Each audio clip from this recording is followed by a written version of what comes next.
Happy Saturday, everybody! How's it going? Hey, Doc. Hey, Pookie. Hey, Board. Hey, Lurkers. All right, Sekiro. Sekiro, and why isn't it Dark Souls? Rage, go. We're just not going to do the other topics today. We're just going to talk about Sekiro. So Sekiro is entirely different than a Souls game because it doesn't have a stamina bar, which completely changes the flow of combat as well as its pacing. The HP bar is basically useless. There's no real reason for it to be there. All that matters is the stagger meter. Posture. Posture meter, which then earns you a stagger. Yeah. And 3, the pacing is entirely different. Dark Souls is all about being slow and deliberate. Sekiro is all about taking the fight to them and knocking them on their ass. Because of that change, now the entire AI response is different. Dark Souls is about running from the monster and looking for your opening, and Sekiro is about chasing down the boss and showing them that you're a better swordsman. There's no running. There's no, oh, I need to get out of here. It's just straight up, hey, you, get over here. I'm better than you. Yeah, which is why I love it so much, because that's my favorite thing to do in a video game. Take a very, very simple mechanic and just get really good at it. Yeah, Bloodborne is still hard. It's a little different than Souls, but you can play Bloodborne the same way you play Souls. They approach the same way. So while Bloodborne is more aggressive than Souls, it plays like a more aggressive Souls. If you play Sekiro like a more aggressive Souls, you're going to get murdered over and over and over and over and over again. Okay, I thought Sekiro was a more aggressive Souls when I first played it. Now, I may be pretty good at Sekiro now, but that first general in the game that I encountered killed me literally over 20 times as I tried to figure out what the hell I'm supposed to do about this guy. Then all of a sudden I realized, oh, this isn't Dark Souls. It's a rhythm game. This is Guitar Hero, but they murder you when you miss a note. I get it now. Yeah, totally different game, but okay, so as far as games go, Bloodborne's my favorite for the completeness, the lore, the pace of combat. All those fun things were just fantastic and just such a beautiful package. But if I were to just look at my favorite combat of all time, Sekiro. That's a tough one for me. It's tied between Sekiro and Doom Eternal. Doom Eternal is definitely up there. It's hard to compare the two since the styles of combat are Completely different. I think they can both sit in the same top of the list. Yeah, the only reason I put Sekiro above it is because the addition of the posture system, it just adds so much depth of strategy to the game, and the timing and power of the parry system. It's super difficult to do. It's super rewarding when it works, and just the technical side of it. Also, Mikiri counter. Yeah, Mikiri counter is second best counter in the world. But the time and the pace and the feel of it all. Every time I play Sekiro, I'm just like, I never want to stop playing this game. This is my game. Go away and leave me to it. It's just too good. It's too good. Yes. So buy Sekiro is the gist of what we're saying. When did Sekiro even come out? 2019? Didn't it win literally all of our awards? Yeah, for our award show for 2019, we gave it basically every award. Pretty much. Favorite game, favorite combat. Just don't play it like a Souls game. It's not a Souls game. You'll hate yourself. You'll have a terrible experience. Don't play it like a Souls game. It's not a Souls game. It's Guitar Hero.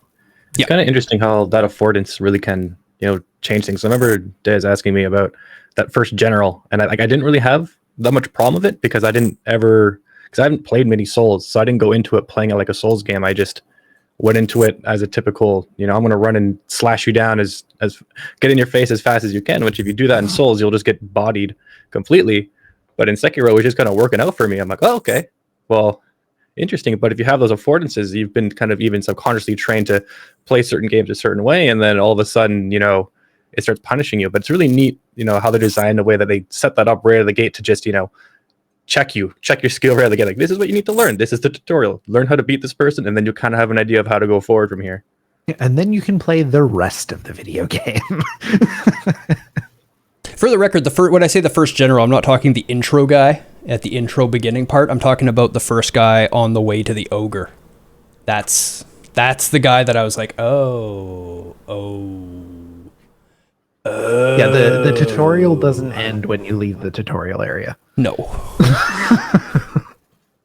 No, the get good continues. The get good most definitely continues. I want to play Sekiro I would say that the tutorial in Sekiro actually lasts until like the repeating. I wasn't going to name them because spoilers, but the repeating boss. No, we could just say it continues until Genichiro and let them believe that first Genichiro is the one we're talking about.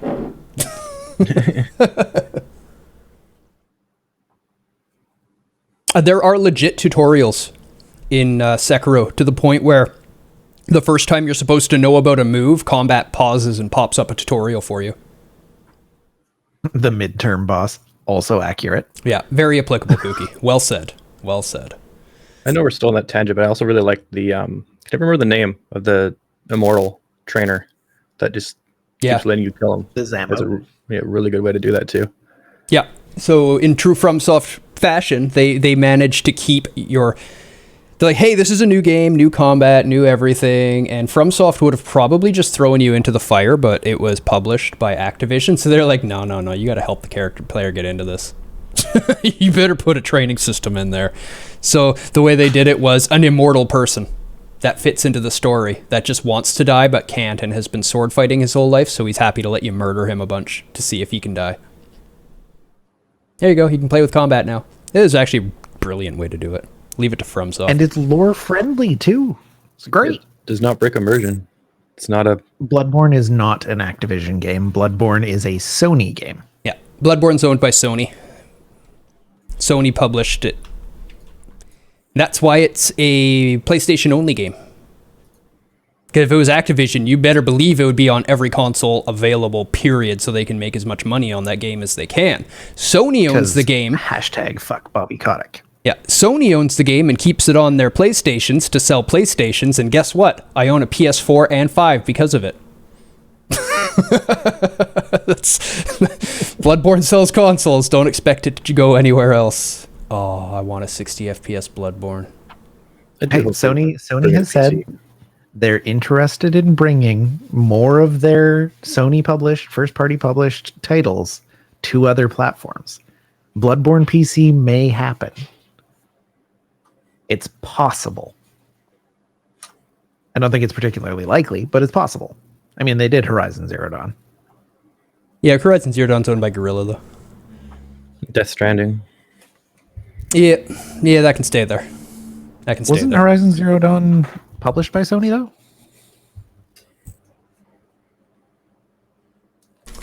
Yeah, it was published by Sony. So, like, there's a chance. So you're saying there's a chance. Get our hopes up. Yep, that's exactly what he's doing. Okay, so since we're started talking about Bloodborne and Sekiro and all those fun things, let's talk about their music, because that's not a bad place to start on music, is it? Good game. Good examples. We'll just call them examples. Bad examples. But I mean, the first one in the bad list has to be Dead Space 3. But we'll start with some good stuff first.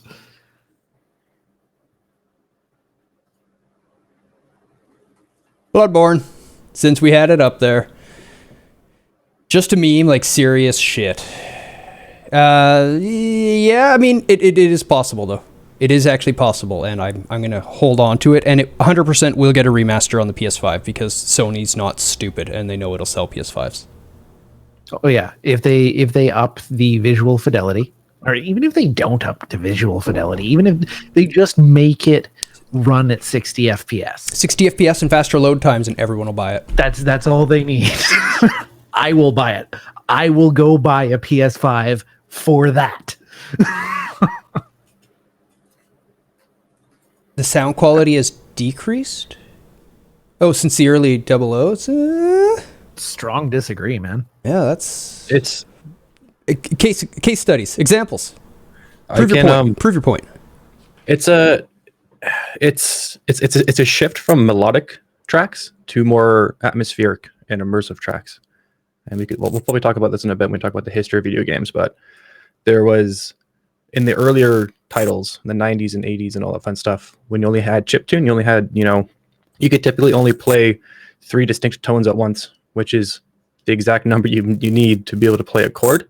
And that's all you could do. So you couldn't have, layered tracks. You couldn't have like a bass line and a rhythm line and, a lead. You could only just have the one track. So everything was kind of focused on melodies and writing catchy tunes. And now that we have technology that can, handle very, very large, even just entire symphonies playing at once. Yeah, high fidelity playback. Yeah, we've shifted away, but you'll find that if you play a lot of modern games on mute, you'll feel like something is missing, even if you haven't noticed it. There's still a huge impact and very important to the experience. Big agree there. Big agree. So I want to throw a game up on the game examples of good versus bad, but we need to discuss where it falls first. And this is the best part, is finding the edge cases. Because if you want to truly understand something, you understand the edge cases. If you get your edge cases, the rest fall in line. It'll definitely help you understand a subject. So Quake. Oh, I love Quake. But the music? Yeah. I mean, it's mostly nostalgia for me, but...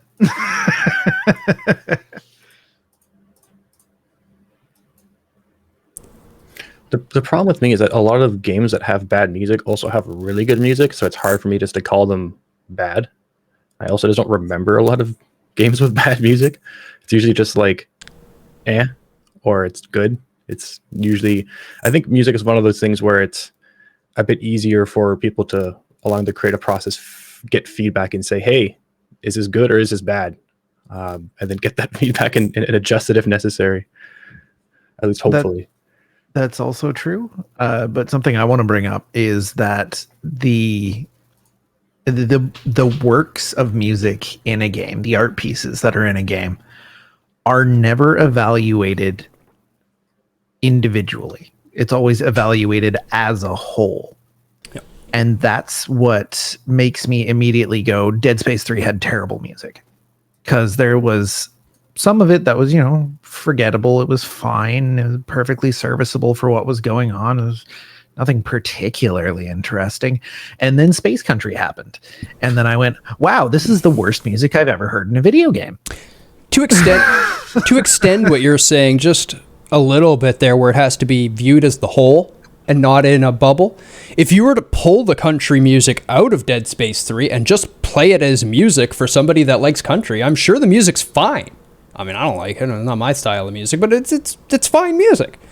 But when it's in the context of zombies in space, suddenly it's not so good. It's just, it doesn't quite fit. Have you played Dead Space 3? Yeah, Dead Space 1 and 2, I 100% agree with you. And Dead Space 3, we still loved the audio engineering.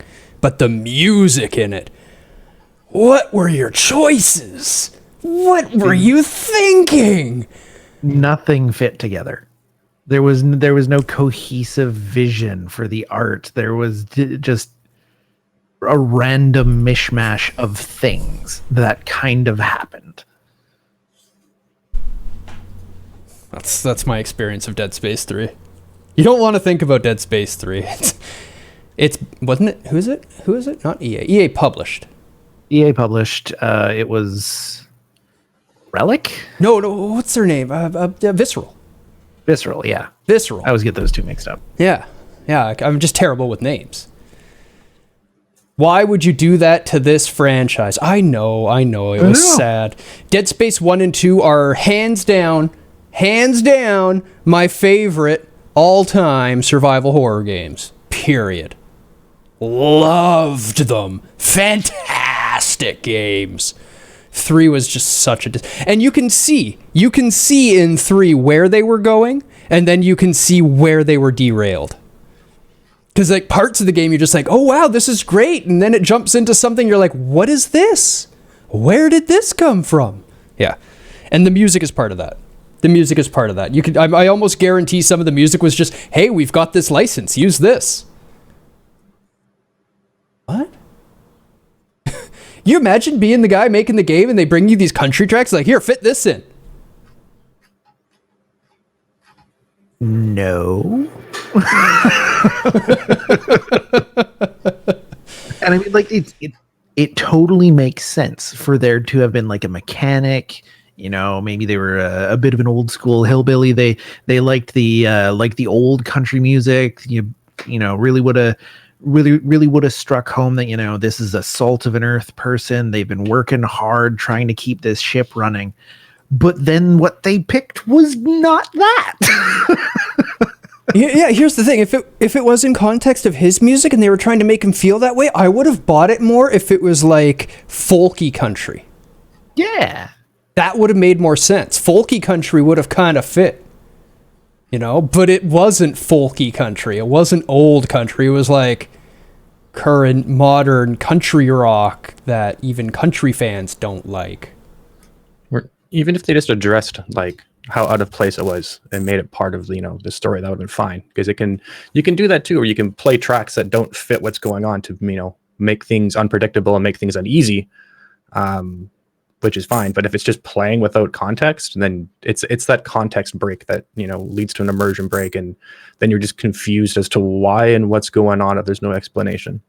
Yeah, exactly. They could have played it that way, 100%, and made it more applicable. Like him going along and all of a sudden, the hell is this? What's going wrong with the systems? Why is this playing here? Comment from the player, and all of a sudden it fits and it makes sense and the player's laughing. You could even use it as some really well-timed comic relief to break up the serious intensity of the game at times. And that would have actually been a fantastic use for it. You know, we could have had one line and made it good. That's all it would have taken. Oakland Bluegrass, yeah. They didn't give you any of that context. They didn't give you anything. It was just suddenly you're fighting zombies and now there's really not very well produced or written country music playing. Gillian Welch. I do not. I'll write it down. Or you know what? Here's a better idea. How about you just join our Discord and put it in what you're listening to, and we'll all look at it. I don't remember the music in Outlast. Does anybody else remember the music in Outlast? It was very ambient. One thing I want to talk about too is especially with the shift from melodic to atmospheric. Horror games is the ones that really do that, and I think one of the first games to do that was Resident Evil. And Resident Evil, at least the director's cut, has some really good atmospheric tracks, but also has, I think, one of the worst like sound, like music pieces for entering a room. It's the mansion basement track, and it's just, if you haven't heard it, you must listen to it. It is just absolutely wild. It's even like in the game and outside of the game, it's just kind of like, why? Yeah. Yeah. Let's see what happens. Can I play it without getting DMCA'd? Let's find out. I think you play like a 10 to 20 second clip of it. That's all you really need is that starting bit.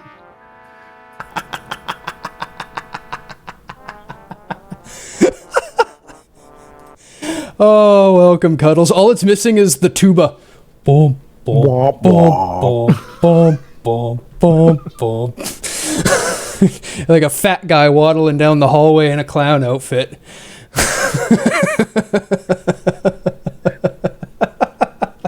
This is one of the things that Pseudo is bringing up.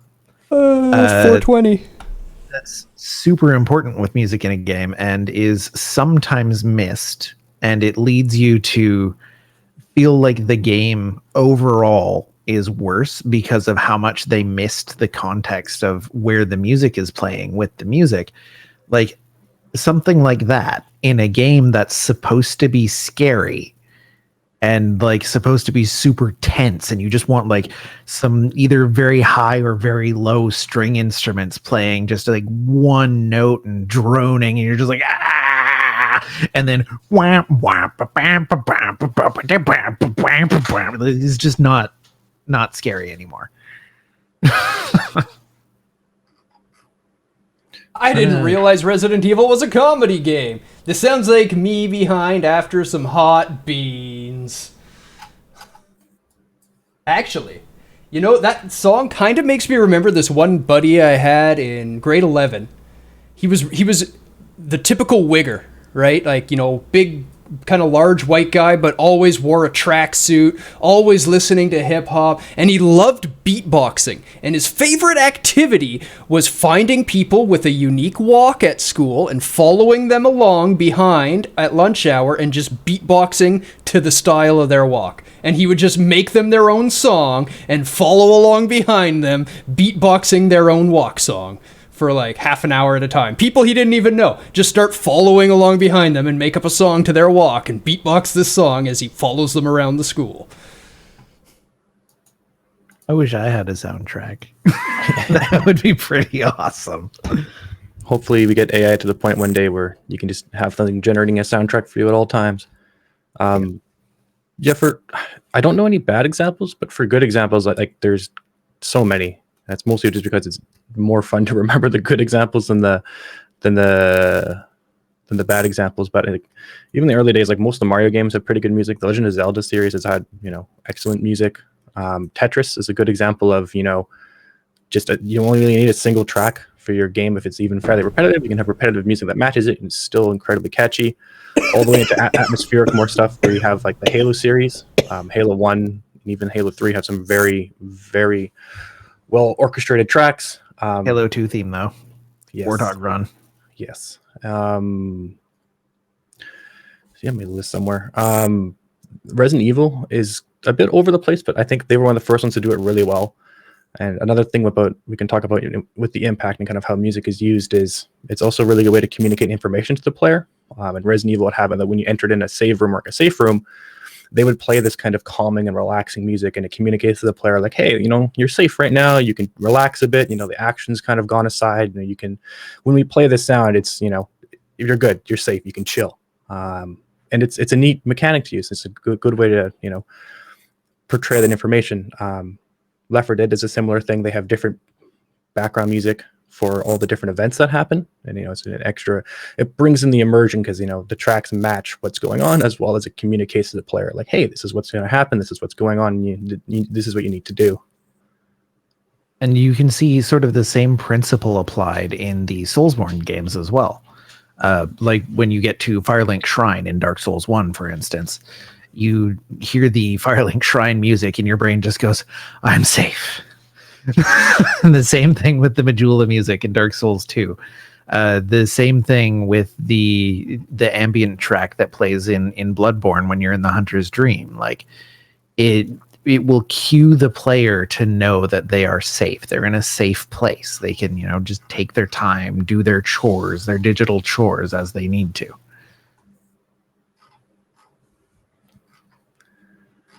Final Fantasy VI even had a special sound for the rooms that was just a save point where there was no combat. There's special music in there too. And that's going back to the SNES where there was not a lot of room to write music. And even the music you can write, you don't have, you know, you can only play a certain amount of tones too. It wasn't even just space, it was just actual technology restraint. Yeah. Yeah, you literally could not play that many sound channels at the same time. Well, thank you very much, Lo, and welcome back to the table, Cuddles. Always nice to have you with us. Now, I don't say stuff like this very often because I don't like making the channel about the subs. I don't want to be here begging for money. I like putting up content, and I'm glad you all enjoy it. I think me not ever asking or bugging is probably why you enjoy it. But we're 5 sub points away from a new emote slot. 5. So by the end of the day, if we don't have any, I'll probably just drop the money myself and buy the emote slot, because y'all need Spronked. We're bringing this one with cute kitty swatting a backside. That one bump is a backside. The artist I have does things so cute that she couldn't like make it an obvious backside. I don't think she felt comfortable with that. But she gave us a 1 lump backside. And as long as you know what it is, you can see it. It's 5 now. It's 5 now at that one. It was 6, and I was like, that's a lot. But now it's just 5, and I was like, you know what? I'm going to mention it. So let's come up with some examples. Let's throw Final Fantasy VI on here. What about everyone else's? Final Fantasy VI had an excellent usage of music. I would love for every person in chat to add at least one. I don't care if it's a good or bad example. What sticks out in your mind? Are you a complainer, or are you a person who remembers the stuff you love? There are those two types of people, and you know what? They're both important. I love you both, and you're both important. And we want both your input, and that's why we have both sides on here. And if you have an example for each, great! Rage gave Dead Space 3. What's yours, Pseudo? For bad examples? Or good? I have a bunch for good. Wait, oh, hey, yeah, right here. I got probably the share. either Doom or Halo for good. You can add them yourself. I've thrown the link in the chat. Let me go ahead and get it spamming too.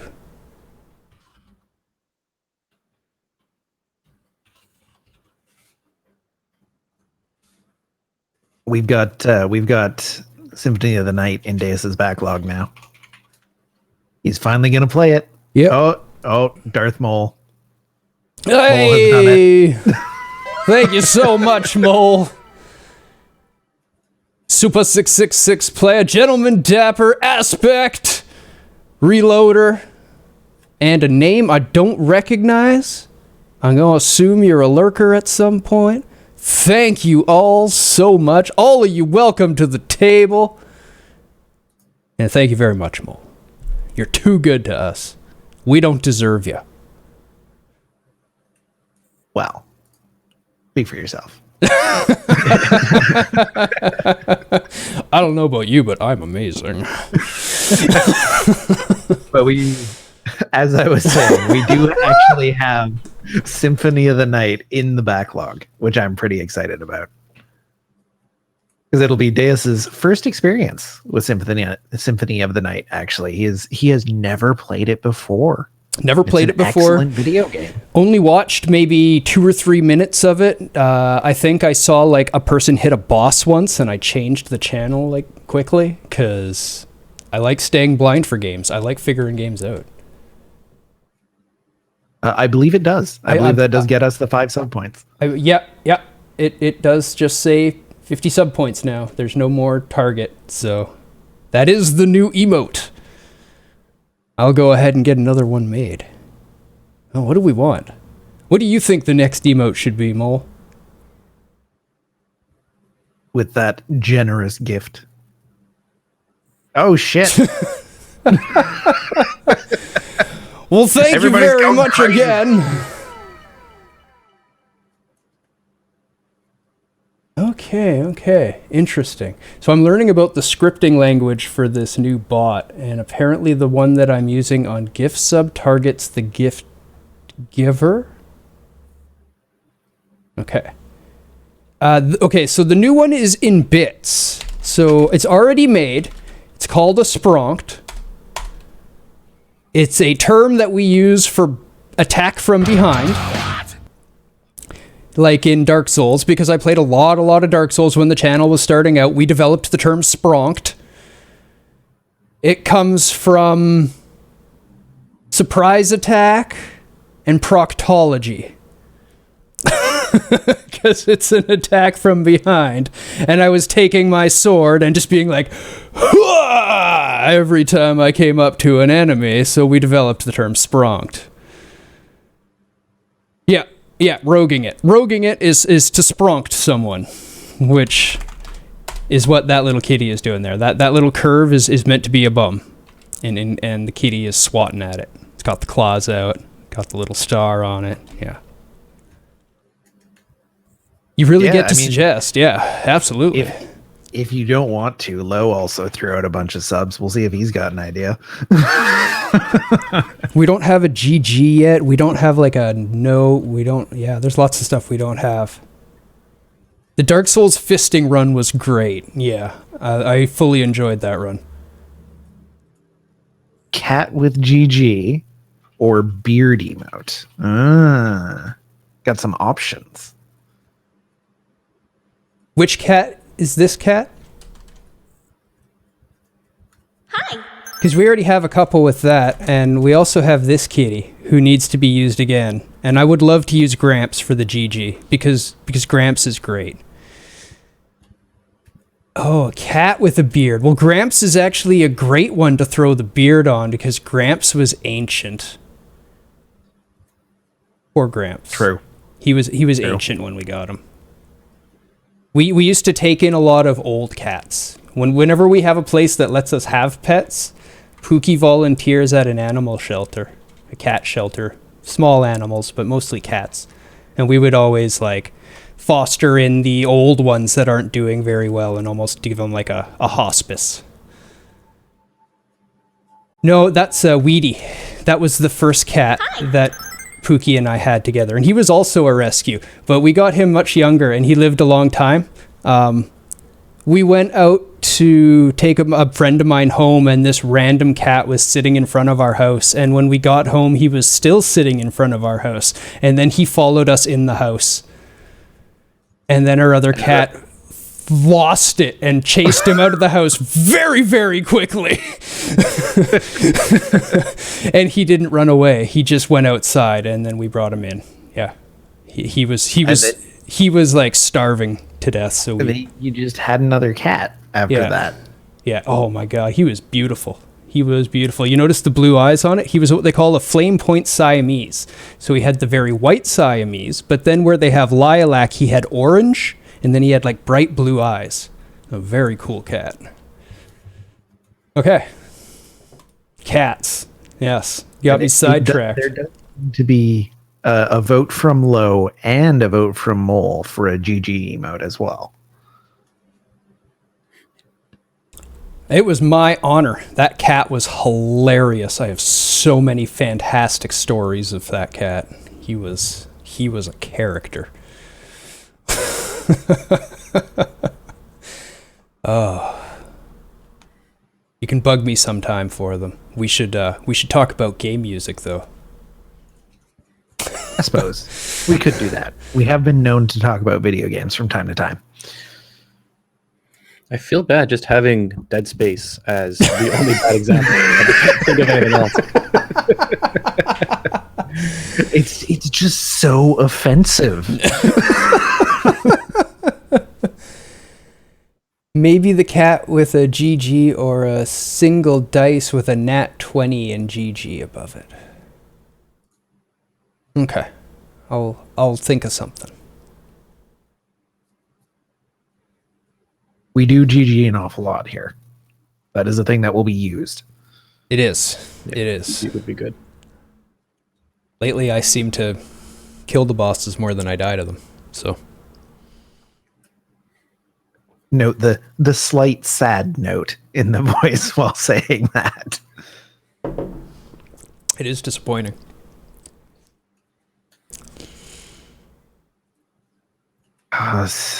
Okay, chat.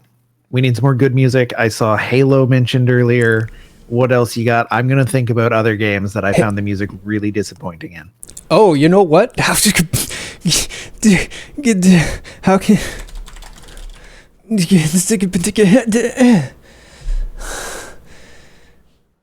Well, yeah. And also, like, Chrono Trigger. But disappointing music that really threw you out of the groove. See, I don't notice music a lot in games. My ears kind of suck. Unless I'm specifically set out to listen to the music and focusing on it, I don't really notice it or remember it. Oh, yeah. If I was going to go with one from that series, I'd go with Persona 5.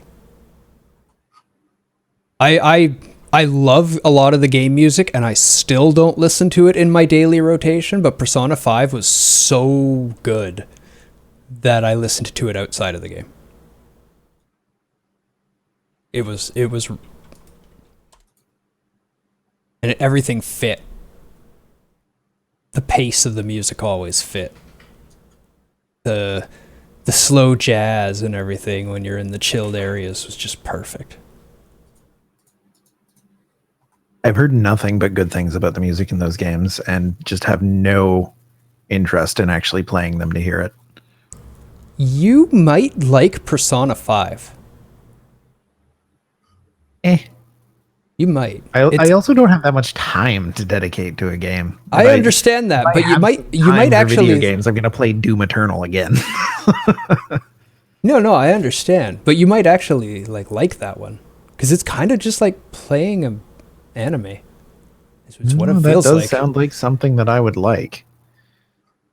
For music in games, I would go with the battle music for Yakuza. Bad music in games. Oh, I haven't played that one, but that's a hot take. Pseudo can respond to that. I didn't find it that bad. I haven't noticed. It's more kind of in the background. I don't know if it's really. I wouldn't call it bad. I haven't really noticed it being bad. It's always just kind of all right. I wouldn't say that that's bad music in a game, though, Mole, because that's just radio stations of different styles of music, and I'm sure there's some people out there that do like that station, and it, you don't have to listen to it. Yeah, I think what really comes down for bad music is like when it's a track that is going to play no matter what, and it just misses the mark completely and just makes it a jarring experience. Oh yeah, they can totally be wrong, but they're entitled to be wrong, and there's, just because they're wrong doesn't mean somebody's not going to make something that they can make money off of it still. It happens. Pop music's a thing.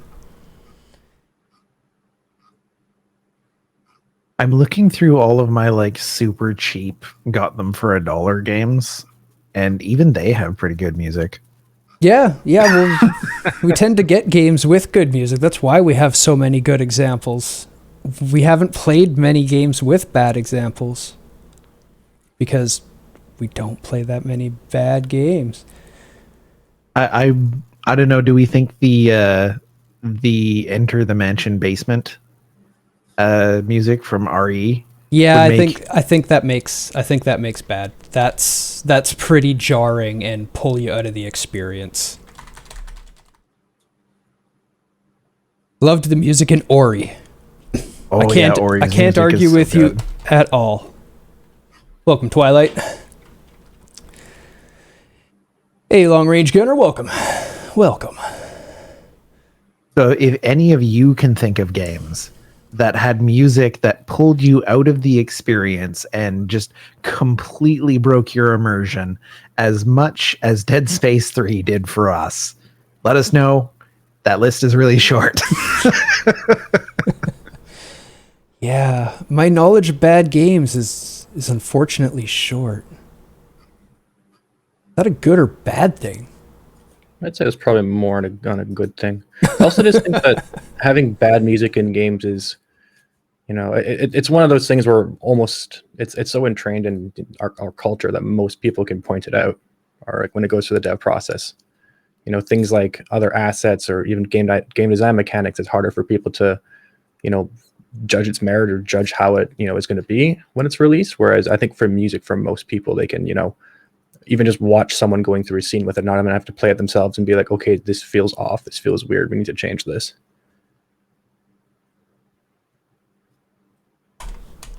Yeah, I think that's probably true. I think it's probably like a universally human thing, so that it's much easier to catch.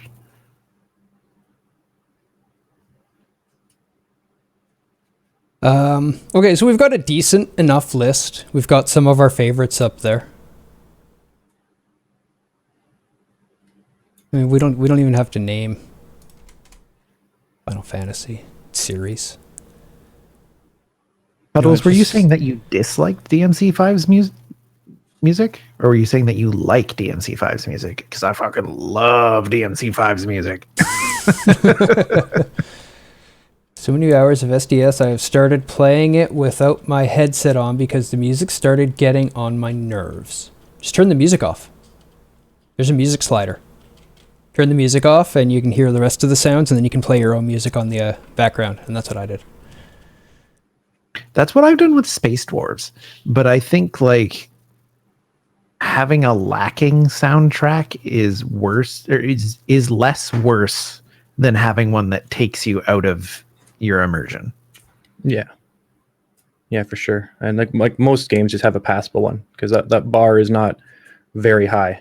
It's not easy, but it's like to be able to write, a basic kind of atmospheric sound that's not going to be jarring to the listener isn't the most difficult thing to do. For the most part, there's kind of been broken down into a science of, what tones, humans enjoy listening to, and what kind of, you can see from pop music, there's like the 4 chords, it's there's a reason why a lot of pop music uses the same 4 chords over and over again. It's because for whatever reason, we just like listening to them.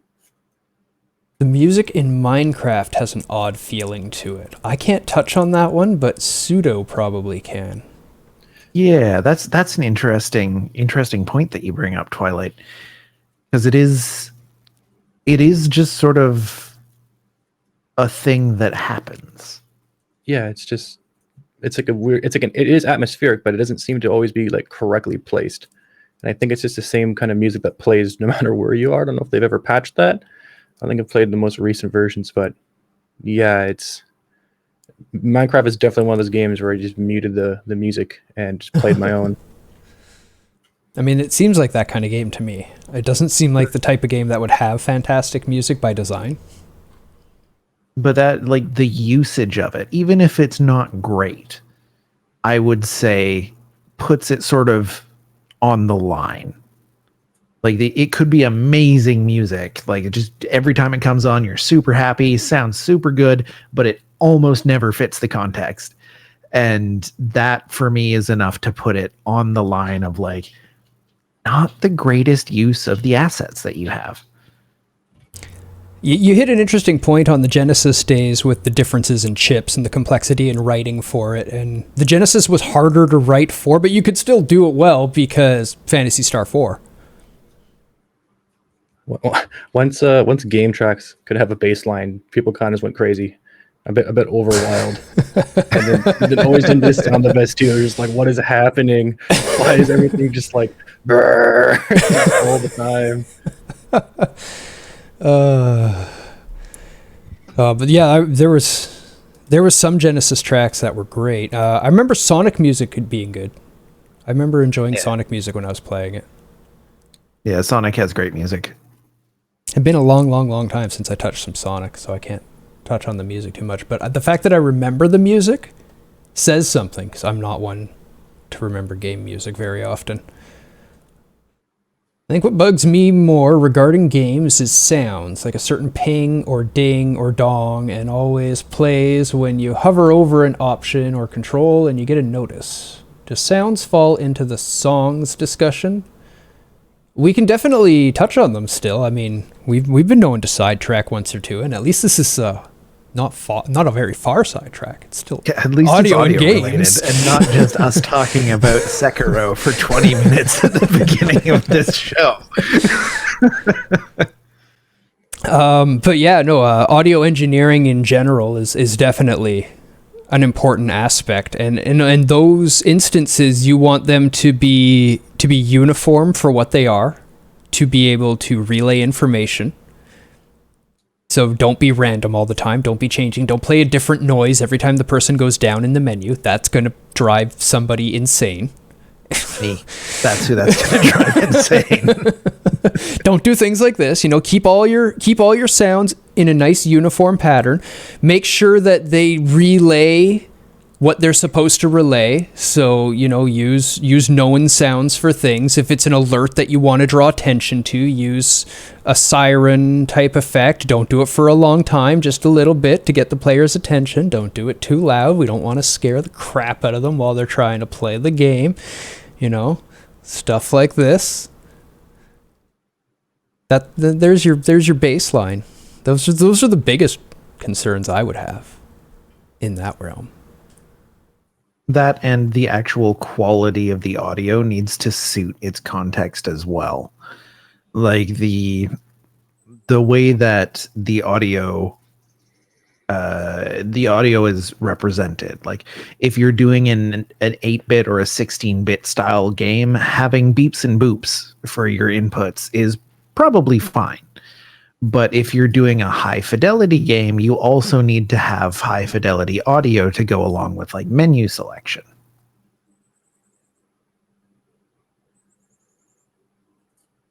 Alex Kidd on the Master System. Oof.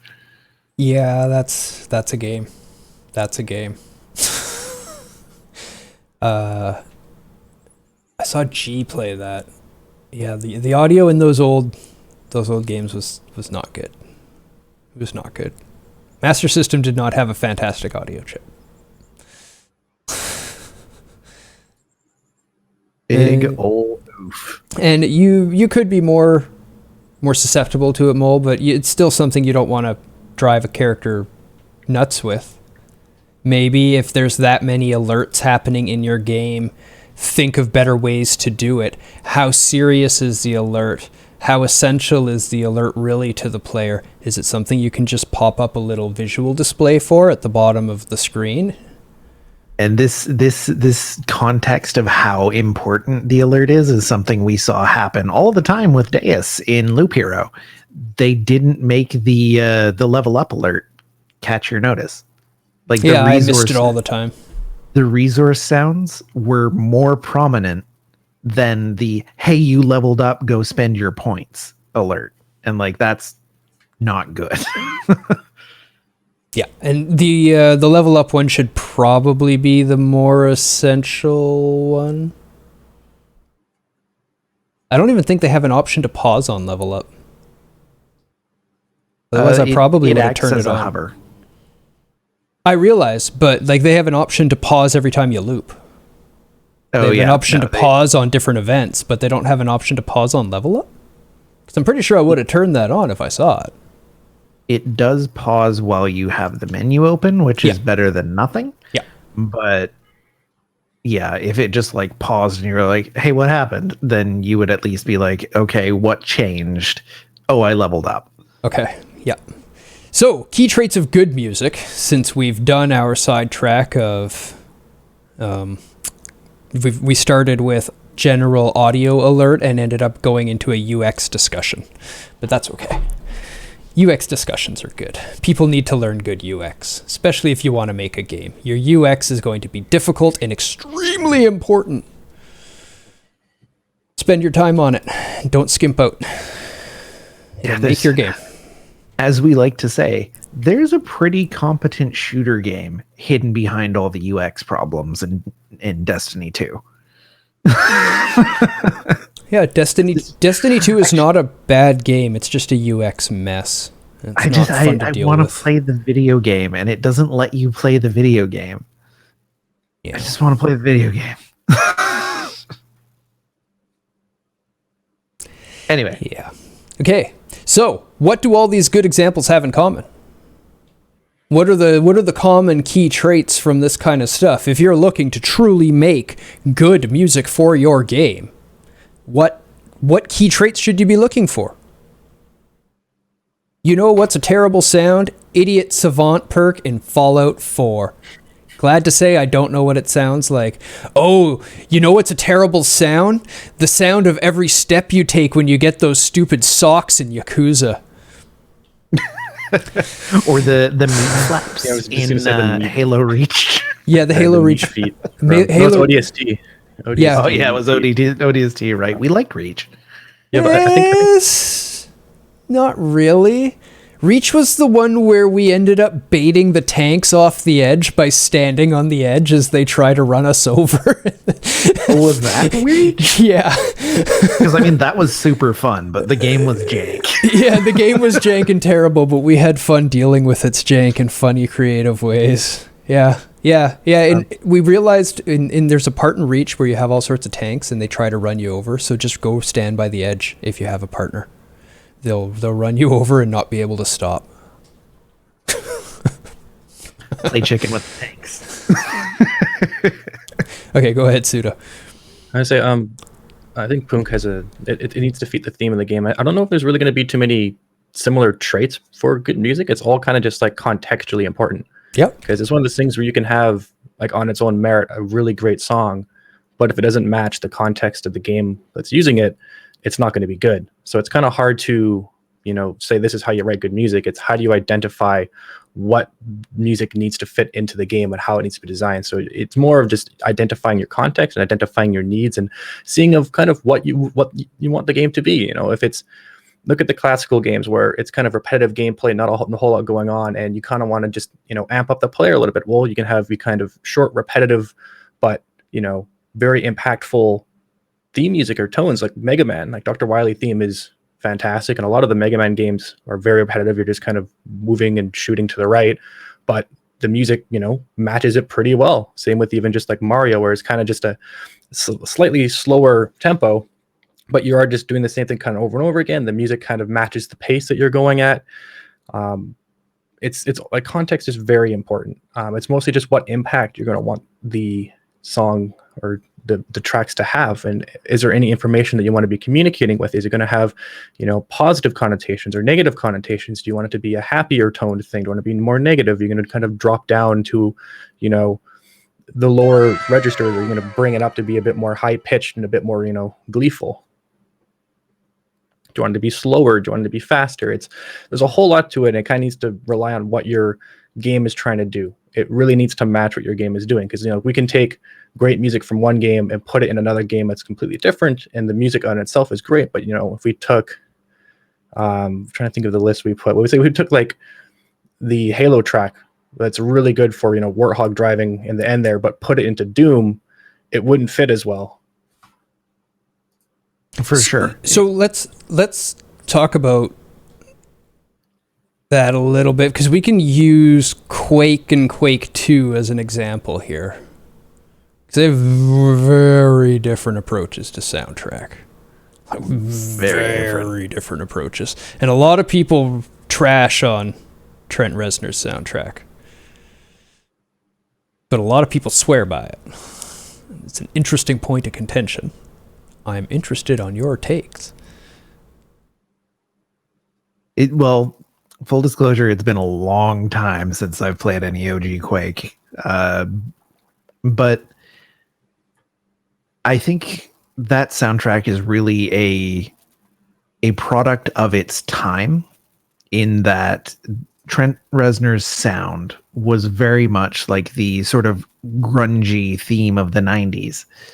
And if you take it in the context of when the game was made, sure, it doesn't necessarily always match up with what you're doing in the game, but it's not a jarring enough difference that it takes you out of Quake. It just feels like, grungy 90s, which very much dates the game. Because if you kept the soundtrack to the original Quake games the same, but updated the graphics, they would still be a 90s game just because of the soundtrack. I like Reznor's take. It's dark, haunting, and foreboding, and really enjoy Aubrey Hodges' take for Doom 64. Yeah, Doom 64 was good. Haven't played Doom 64. Well, I mean, it's a shooter on a console. It is what it is. It sure especially is. with the N64 controller. But it had some great music, and the levels were actually quite good in Doom 64. They have it on PC now. Yeah. I replayed it. I couldn't remember like 3/4 of the puzzles. Excellent. So, still a great game. Yeah, I'm sure it is. Maybe I'll get to play it one day. I'm sure it'll happen. Someone will come in and be like, "You've never played it?" I didn't like Doom 3. I didn't play it for more than 15 minutes. So that was how far I got. But yeah, I liked Resner's take on the game too. It's very atmospheric. And the game wasn't as much run and gun in those days. There was a lot more empty areas, big spaces to explore. It was creepy. Well, and then battle arenas, because that was the only kind of shooters that they were good at making only kind of 3D shooters that they were good at making was that arena shooters. So they just lock you in a room, fight all these guys.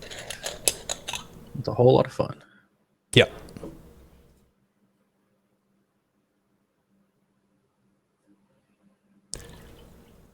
Remember the game that came out on, you think, Sega Saturn? You were a flying skinny person with a hat. Nights into Dreams. I had that. Oh, that game. That game was amazing. That game. Nostalgia. That was the game I got with my Saturn when I got it. I got the Saturn before the PlayStation came out. I was that kid. Steam. Yeah, that's fine. I played enough of it. $10. I've played enough of it. But everyone else should get it. If you've never played it, get it. At the time, it was revolutionary and groundbreaking. I played that before the PlayStation came out. When you play it and see it and experience it, remember, I played that before the PlayStation came out, and it blew my goddamn mind. What? We've arrived. Video games have arrived. That was the experience. How far we've come since then. Oh, man. Someone get him a towel, please. I'm good. I can clean up after myself. Got MechWarrior 2 with your Saturn. I didn't get into the MechWarrior series, but I did get into Heavy Gear. That game had no music that I remember. Okay.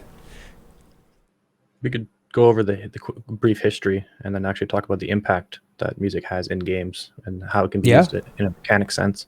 Yeah, for sure. I mean, we can look at the impact of music in movies and film and stuff like that for the same reasons. It's the same study. It's really what we're talking about is the use of music in media. You should hear the BGM for the Ace Combat 5 mission with the submarine. I wonder if I'd get DMCA'd for playing it. No, I'm pulling it up for later. Okay.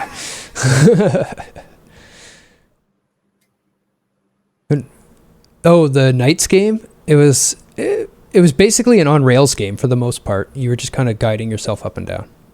And the rest of it all was just fancy on-rails with camera moving around 3D character. But the fact that they got that working, woo. At those frame rates, it ran really well. It was like fast and smooth. Yep. Yeah, you would just progress through levels, gathering like the stars and stuff as you go. You have to get enough of the stuff as you go through it to pass. As you fly around, you gather stuff. Yeah, you just got to pick everything up. The old school collection approach to video gaming, much like Banjo-Kazooie. Yeah, it was a very popular objective in those days. Yeah. Proof that the Saturn wasn't bad at 3D, just far more complicated than the PlayStation. Well, not only complicated, but they had no real dev guide, and the API was a mess. And there was 36 registers, I want to say, but there was an absurd number of processor registers.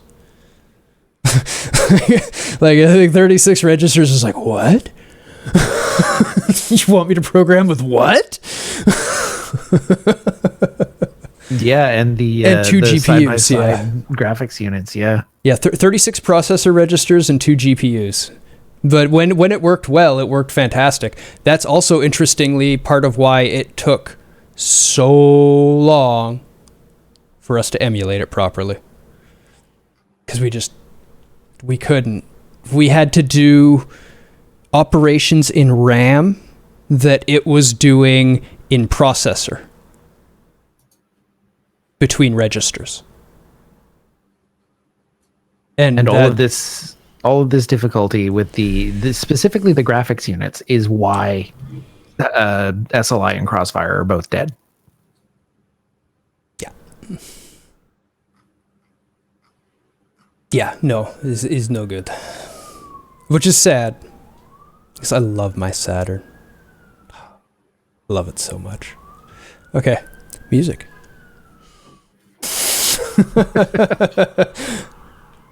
Oh yeah. Yeah, At least for SLI's gaming. dead. I think it's always just kind of been dead. I don't know if it was ever really alive. It was alive-ish for like a generation of graphics cards. I had an SLI system for the 680. Yeah, that was the gen. Yeah. It was a very short blip, and then there was a short handful of games that supported it, and then the games that did support it, you didn't see like that much of a massive increase in performance, rather than just getting like the next up in graphics cards. So it only ever really made sense to SLI the like flagship, and then even at that point you're only getting like at most 50% more, usually only around 20% more performance for spending 100% more on hardware. I was getting close to 40-50% when I played Battlefield 3, which is what I was playing a lot of at that point. That's when I built that system. That was SLI GTX 680s. There was actually better scaling on Crossfire back in the day, but there was so few games that properly supported it that they actually put something in at the driver level that would draw a badge on the corner of your screen to be like, hey, Crossfire's actually working, check it out.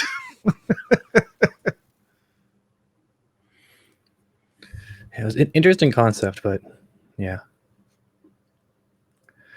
Glad it's gone. Focus just on single card performance. Yeah. Yeah, big agree. Okay, there's your hardware sidetrack for the day. We're going for a record. I'm too tired.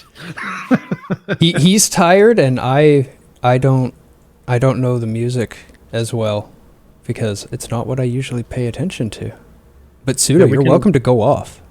Sure. It's just a really brief history. I'm not 100% knowledgeable in the history, but it's enough that we can see the evolution of starting from just very simple beeps, literal just motherboard beep, to the full orchestra we have now, to even dynamic music that games are utilizing now, either through very clever mixing of existing tracks or even people that are having AI kind of change things up as they go to adjust tempo and sounds. And we've come a long way, but it's a really interesting journey, and also seeing the evolution of how it's being used in the game itself and the impact it has changed and will probably continue to keep changing.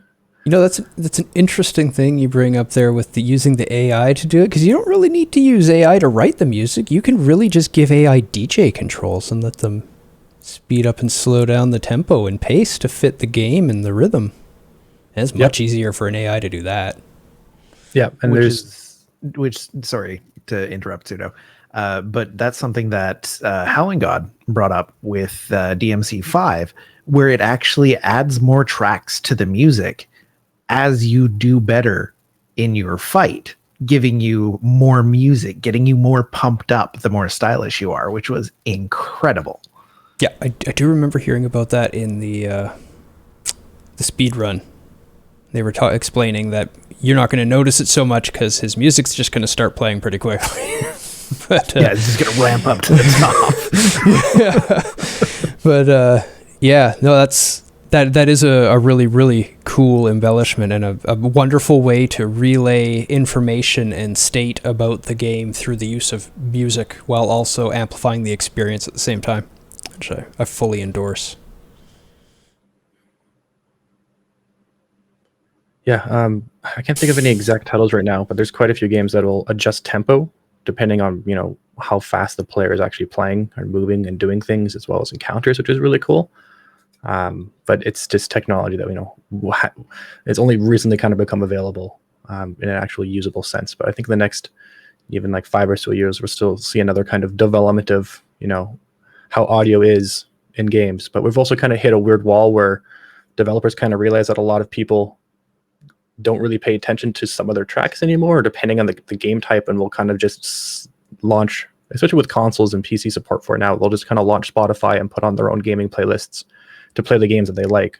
We see this a lot in kind of action games, but there's still certain titles that just have absolutely amazing tracks to them, still have very catchy melodies, and most of it's atmospheric, but the moment you play the game on mute, you realize, it is missing, especially in the horror genre. If you play a horror game on mute, you're not going to be really that scared. It's going to be kind of a silly experience. I would imagine so.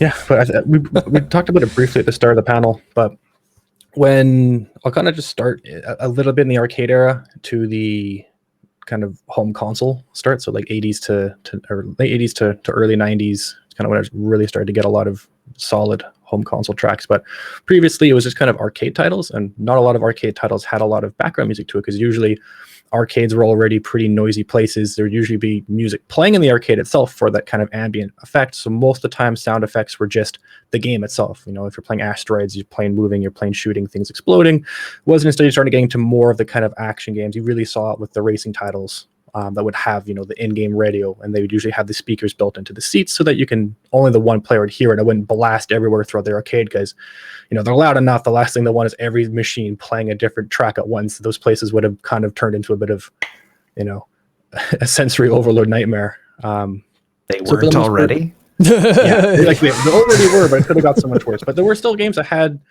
some themes and some tones, but it really kind of peaked at the home experience on the home consoles, because now it's just you and maybe one other person, but mostly just the one person sitting in front of the TV playing it. And as Dave said, with media, movies especially, they've kind of relied on music and the scores to really kind of sell the immersion and sell the effects. And it's kind of a weird experience, because when you think of what TV and movies are as a media, like we're kind of just sitting on a couch watching a screen of perspectives of events going on, that stuff we would never really see. If you're in like a war movie or something, you're not really going to be running on the beach looking at people's faces, watching them have a conversation while the thing is exploding. And in actual contextual things, these will never happen, but for some reason our brains can just see this information as if we're kind of there.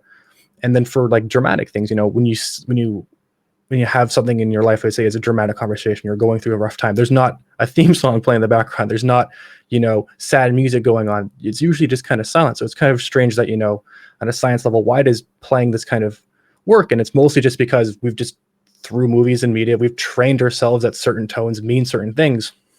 And it's kind of that same idea of just this is just what we're used to. So now we have a console at home, we're used to having that experience at the TV.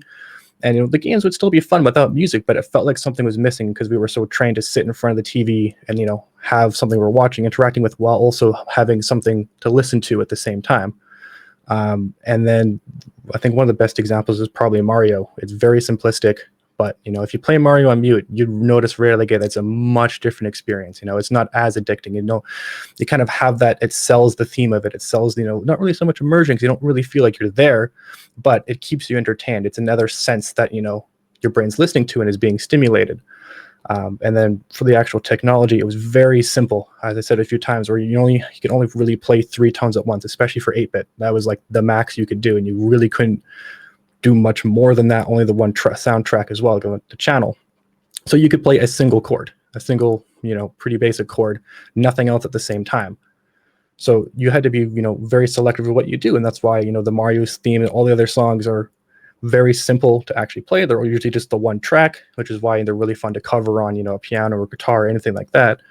But since that was all they could do, they really had to focus on melodies. And melodies are that style of music that is, or the part of music that is just, catchy. It's, melodic. It's what you kind of designed. So that's all we had. And that's why everything was so catchy back then. Everyone's always so nostalgic of, why it always seems, back then music was so great, it was so memorable, is because that's what melodies are. They're memorable, and they kind of have to be.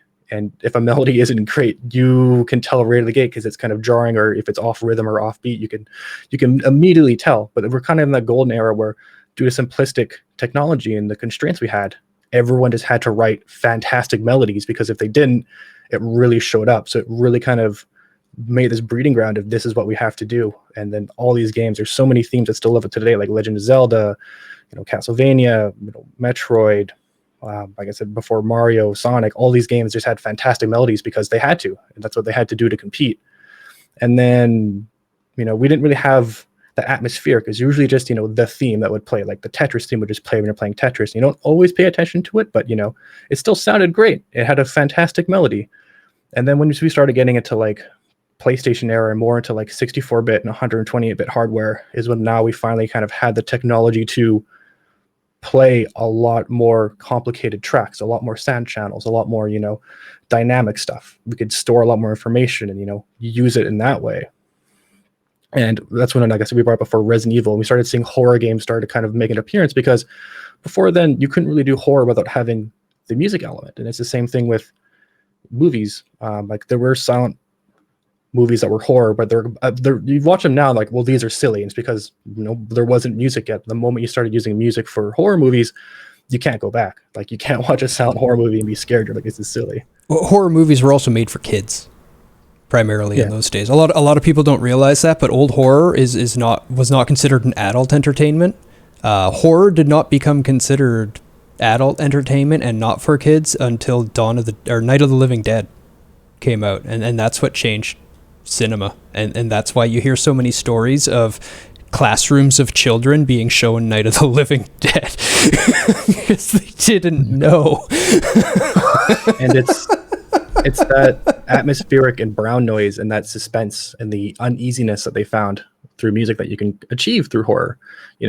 If you're watching a mute, it's kind of silly just watching something just like stagger around. It's not very scary, but the moment you're playing this kind of low guttural sounds below it, and like these tones that your body's never really heard before, because they're all kind of mostly artificial or using specialized instruments that you wouldn't regularly hear, you're not used to it. You're uneasy. Your brain's kind of trying to figure out what the hell's going on, and it's that kind of sense of anxiety that horror games and media capitalize on.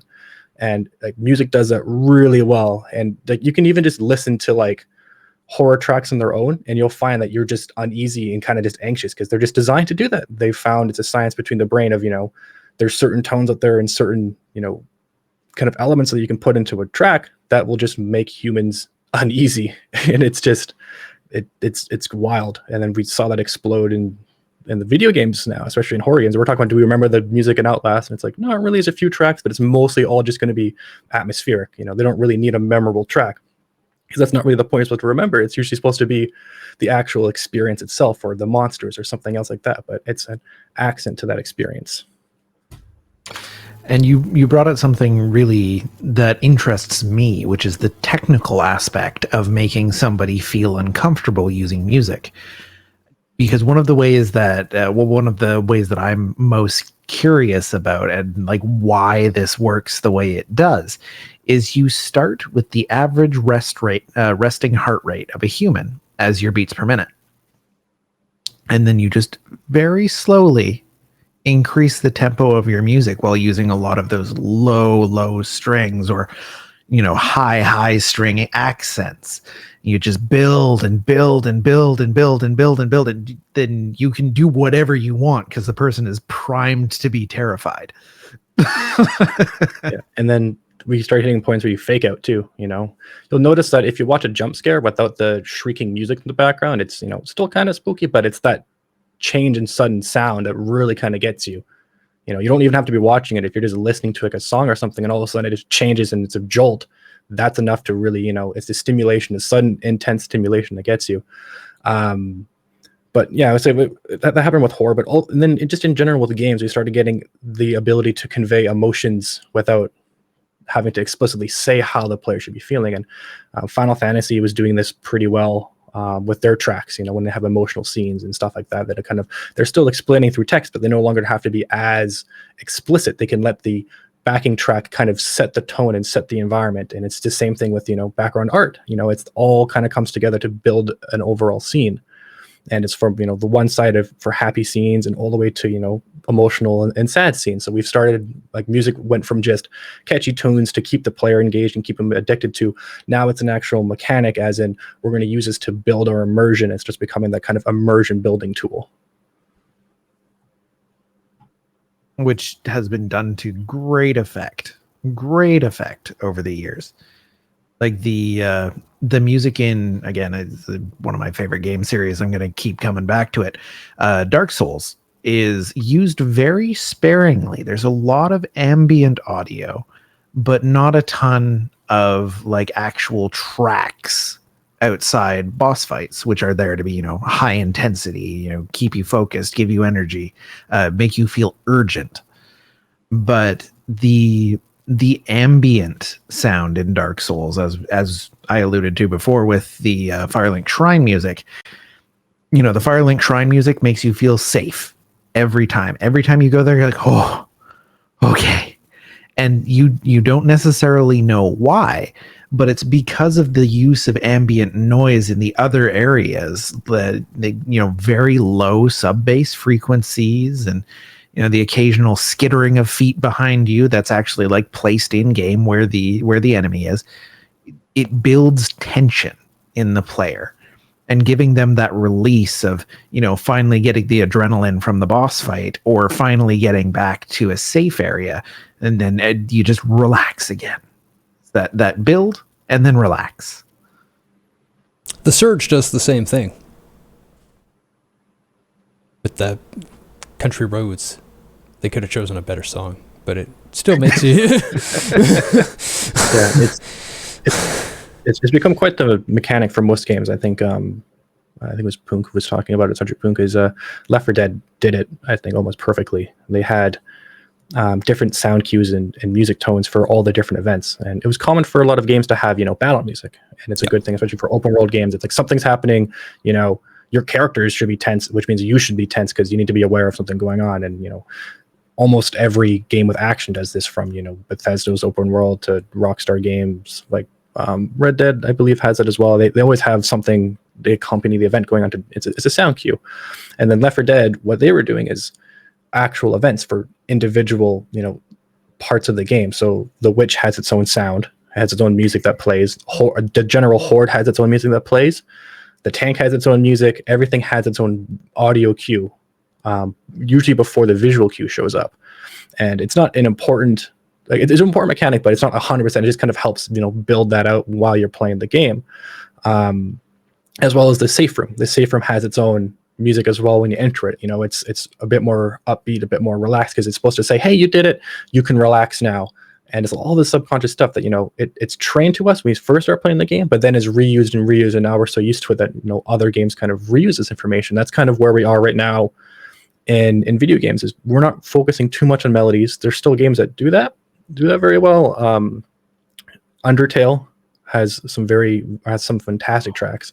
Oh, I love Undertale's music. Since it's inspired from that era, which was focused on a lot of melodies, but Megalovania is just fantastic, and it's just a perfect example of melodic music. And just Halo, the Halo theme, it's a lot more complex than the traditional older video game themes, but it's still a lot of people can hum the intro chorus, as well as even the battle chorus. Everyone kind of knows that track, and it's because of those melodies. And they're very difficult to do well, which is why we don't see them as often, as well as they're very hard to use appropriately, because you kind of need to stage them and present them, which is what Halo did very well with it. If they just kind of played it in the background without it being set or staged, it could really miss. They really had to build the scene like how movies do it. And that's why movies, you'll see a lot more that melodic kind of tones in movies. There's a lot of atmospheric, but they also have themes. You had like Indiana Jones, Star Wars, Harry Potter, all that stuff, mostly just anything John Williams has done, can have those melodies because they can control the environment that's going to be displayed. And if you played the Star Wars theme, or the Emperor, like Darth Vader's theme when Darth Vader wasn't there, or if Darth Vader wasn't triggered right away from a game interaction, it would miss completely. It needs to be set up that way, and that's what melodies kind of need. And games back then were a lot easier to constrain and control, because you're just moving to the right, shooting things. And now we're kind of just atmospheric, and they're not as memorable in a sense, but they're a lot more important, and they give us a lot more of the experience. Like the atmospheres that we can build now and the tensions that we can build now just from walking in a room and having certain music playing is kind of crazy. And like you mentioned, the staging just has gotten so much more difficult So much more difficult. Yeah, like even just in Halo, like if you stop your car and start just walking around looking for like Easter eggs, it just kind of feels a bit weird because you just have this like super epic badass music playing, and you're just kind of going for a walk, and the typical player won't do that, which is fine. But it's like that right there is a constraint that 20 years ago they didn't have to worry about because that wasn't really what the technology had. Same with Doom. Like Doom has some fantastic tracks. And it's because they can force the player into the arena, and it's like, well, you're not going to be going slow anytime soon, so we're going to throw you our best, pump up tracks we can, because we've set the stage, and this is what's going to happen, and it's just fantastic. But if they were to play those same tracks while you're in between fights or in between those arenas, you're kind of like, well, what's all this intense stuff about? Like, what is there something going on? Is there something here? It's very difficult to to do that, and especially if they wanted to have like a melody or a theme. They need to be able to have that be able to be presented and staged at a perfect timing. And I'm glad that Doom hasn't tried to make like another kind of focus too much on melody. I love they have a nice balance between the two, where they definitely have like a fantastic rhythm and a fantastic tempo to them, but they're not as in your face as a melody would be. They're very much just kind of the accompaniment of the experience, and they match it very well. They're in your face if you play it like I do, with the audio at 100 and everything else at 30. That's very fair. But it's still very good. I meant like the arenas themselves are still melodic, and like you will remember those. But I'm glad the in between parts, they're not always trying to sell the melodic theme. They know when to balance the two. Yeah, they do a fantastic job of giving you like enough ambient texture in between the battle arenas that you have something to do. But still having the ability to really crank it up when you get into a battle arena. It'd be really interesting to see like AI music where the more enemies there are, the more intense it starts to build, and the more tracks it starts to layer. I'd love to see that kind of dynamicness where as you're like, the more things you're killing, the calmer the scene is actually getting as you're doing it. Would be very interesting to see play out. Yeah, I would love to see it. I can't wait to see somebody do an implementation like that, like just taking what we have with DMC5 and sort of cranking it up to the next level to give you that additional intensity to the experience. I've got ideas flowing. One of the first small sidetrack. One of the first games I ever worked on was a music-based RPG, which unfortunately got lost when the hard drive burned. Oh, that's Caught sad. smoke. But it's still an interesting idea, and you could probably remake what you have even better than it was very quickly at this point. Oh yeah. That's something I still have spec'd out. I have the design documents, but I was making an RPG maker because I was like 14 or 15, and I ended up making an MP3 player out of their menu stuff that you could change the music at any time. And it got a bit complicated. It was a real neat idea, and then it just blew up, literally. And I'm like, oh, that's what I learned about backups. But we're getting to the point now where technology... That's interestingly the same way I learned. It blew up our first game engine.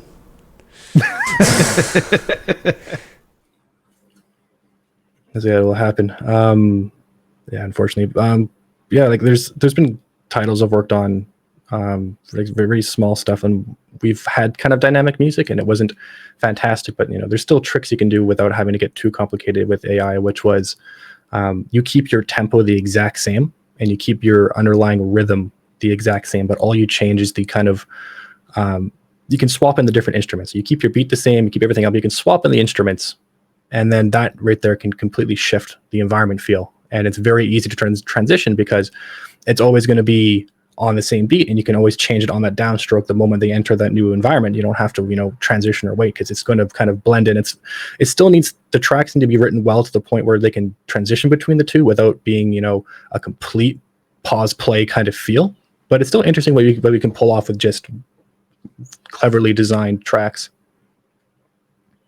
Yeah, it's something that I would really love to see, and I hope you go back and re-implement that, because I want to try it.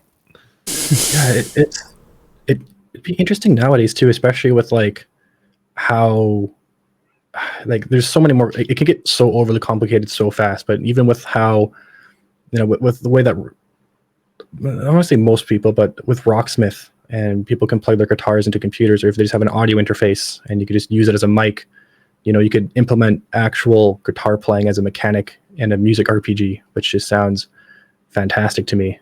No.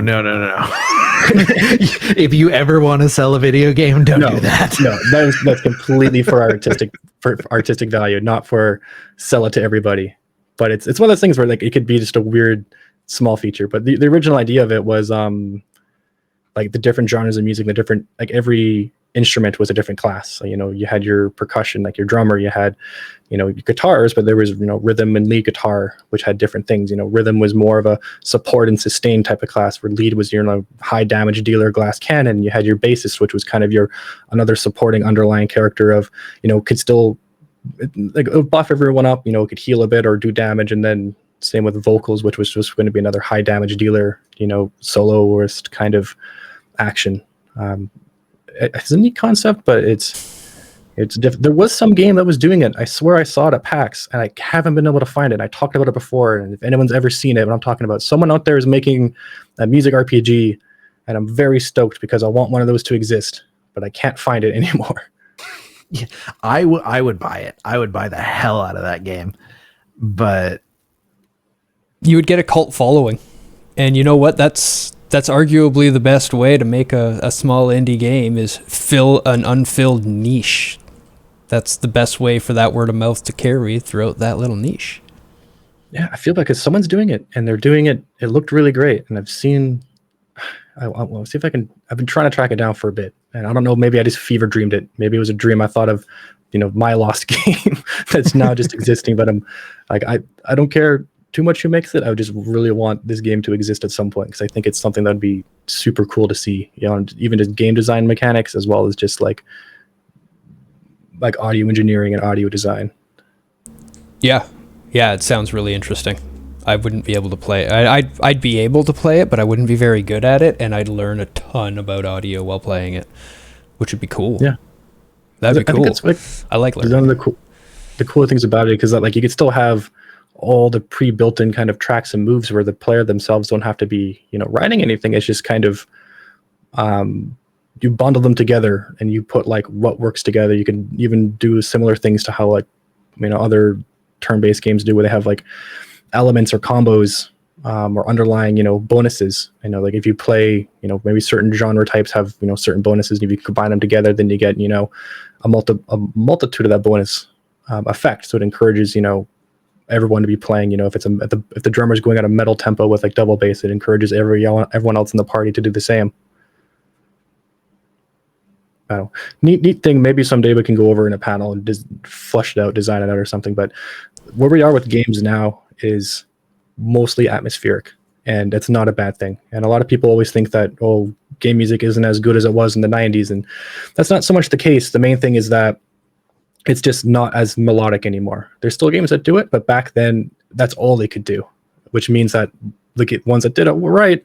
You're going to remember them throughout the ages, especially for nostalgia. But game music has come a super long way, and just listening to some of these OSTs, especially for like AAA games and ones that have giant budgets, that have entire symphonies, and even composers to write these entire tracks, it's magnificent. It's really cool to see. And it's especially with the budgets we're getting, like I can see the uses for these audio tracks too, kind of surpassing how they are in movies, because they can be a whole lot more dynamic. A movie will only have so many tracks because, there's only so much time in a movie and they can only use so much, where games can have, almost endless, and it can swap in depending on, how the game is actually being interacted with and played. Just got to build out all that structure underneath it to make sure it works.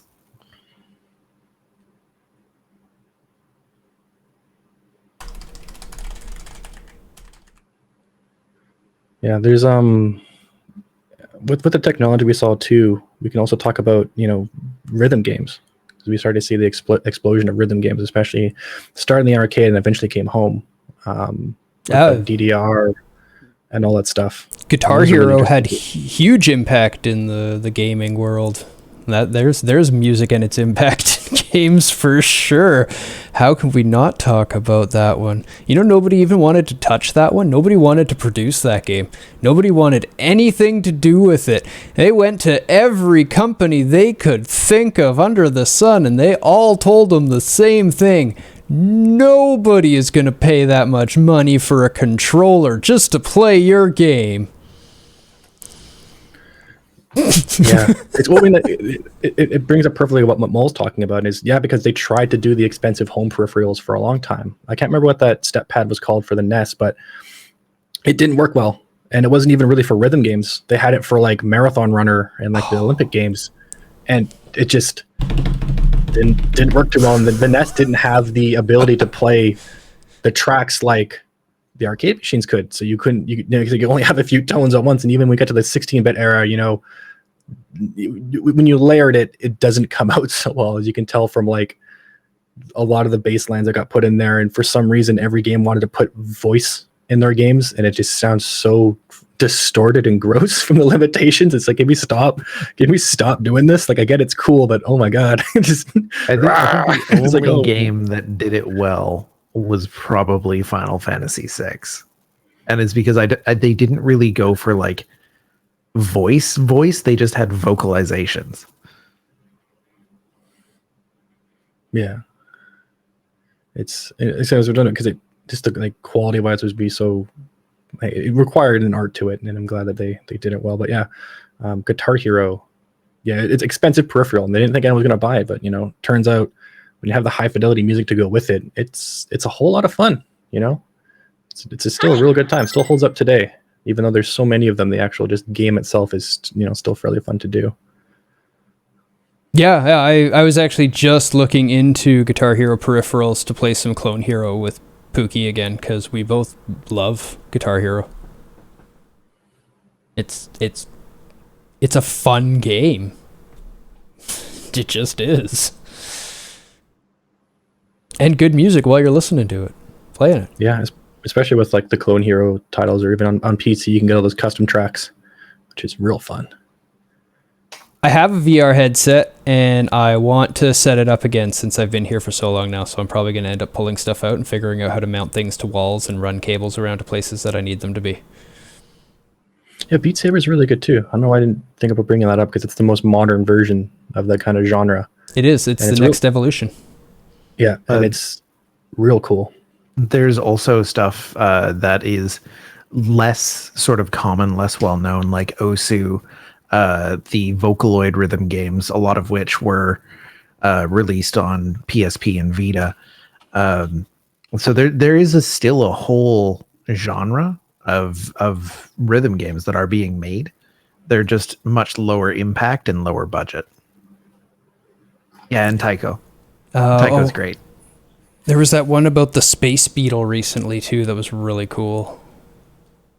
Can't remember what it was Space called. Beetle rhythm game? I want to see this. Yeah. There's also it was dark and heavy and industrial. There's also the Drakengard final boss, which just becomes a rhythm game for some reason. And like the most impossible rhythm Thumper. game. Yeah, I've ever Thumper. played. That's it. This game is neat. Yeah, I saw Rubido playing it, and it looked really, really cool. You sort of develop a sense of rhythm, and you're fighting bosses in space as you go. Playing Audio Surf on Expert with my 250 plus BPM technical death metal playlist. Ooh, Audio Surf. I feel bad for not bringing that up. It's a really good example as well. Is it though? I don't know it. What is it? Talk about it. Teach me. Sure. It's a rhythm game, but it's more of it's like racing rhythm combined. You're moving through a track, and you're basically kind of moving into the pieces along to the track. We played a lot when I was in high school, and I have a question. Yeah, and then it was yes, sorry. Does Audio Surf actually have its own OST? I don't know. I don't know if a lot of rhythm games don't typically have their own. I'm sure there might be a few tracks they've written themselves. Because my understanding, and this is why I sort of am like, is it a rhythm game? Because like you are playing to the rhythm, but is it applicable to this because it doesn't have its own music and it expects you to have a library, not necessarily a large library, but a library of music downloaded locally that it then procedurally generates the levels from? I think there's still some tracks on some, but that's like the same can be said for a lot of rhythm games. Like Guitar Hero, I don't know if they have any original tracks. They don't have original tracks, but it at least comes with music. And the what you're doing is not, hey, and Carrie, I'm sure you have interesting input on this one. Welcome, come in and take part. But with Guitar Hero, nothing's procedural either. It's all pre-generated, pre-planned movements for that specific song, human curated. You can't just, you could, at least that in those days with it, you couldn't just plug in your own song to it. Yeah, Guitar Hero is a bit more complicated due to its actual, like, the buttons you need to push need to kind of resemble at least a little bit of guitar playing. At least with Audio Surf, you're just moving, left to right at the BPM. Yeah. I'm not trying to say that Audio Surf isn't a great game, because I actually do love it. I think it's fantastic. But I don't know if it really comes into this discussion about music and its impact in games, because it doesn't come with any of its own music. It expects you to provide it music and then generates a game from the music that you provide it. I'd still say it's an audio game, though, and it's still, even if the music is self-provided, I mean, it's still provided externally from the game itself. It's music having an impact in gaming and game development. Yeah, like if you mute the music in Audio Surf, I mean, it's no longer as fun. Is the important thing. It's the music that really kind of drives up, like as was it Punkle was saying? Yeah, the high BPM, death metal. If we were to play those tracks muted, it doesn't have that same feeling as actually having the music in the background while experiencing something mechanically.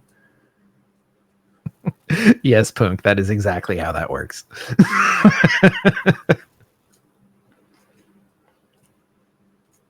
Like a lot of times I play Guitar Hero too. A lot of them are custom tracks because those ones get really fun, especially with like OSU and stuff too. You kind of user generated tracks, because usually the best tracks are the ones that are the hardest to get licenses for. But thankfully there are mods. Yep. Yeah, and until they have a terrible chart. Like this is tangent, but I was playing Rocksmith. Sidetracking? Impossible. And I was playing Rocksmith, and I pulled down one of my favorite songs by Trivium as a mod track. I already own the music for it, so it's all above board. And the chart was just awful, and just not even close to how you actually play the song. Oh god, yeah. There's been a few of those that are just completely off. My least favorite, especially for Guitar Hero, was when they would be off beat and off tempo. Oh yeah, it's off. Brutal. And it just feels wrong. It's just like, no, I'm playing to. You can't play to the song anymore. If anyone's ever played like Rock Band or Guitar Hero with like on an older TV with really bad calibration, you'll know what we're talking about. Where you push the thing and it's like, oh, it's delayed, and you adjust it, but it wouldn't always adjust the audio properly. So you're just playing off time, and it just feels wrong. And like there was times where you kind of have to ignore the music because you're going to try to we're distinctively going to try to play to the rhythm, but that no longer aligns up, and it just all goes to hell. That's fair enough. Yeah, metal in general.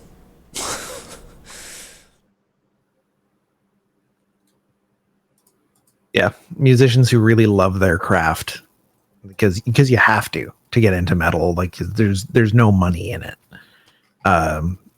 and they just don't have a big enough audience for it to be something that's incredibly lucrative. So I mean, there's a ton of music that you could license there for relatively small amounts of money. Actually, I wonder if Devi would do a game soundtrack. I'm sure they would. I bet you he would love doing a game soundtrack. Probably. You know what? You could give him the game rough image of it, and he could just tweak the soundtrack till the soundtrack looks like the game. I bet it'd be great. I bet you it would. Oh yeah, input lag the first time you plugged your NES into the shiny new HD TV with like 80 milliseconds of display lag on it.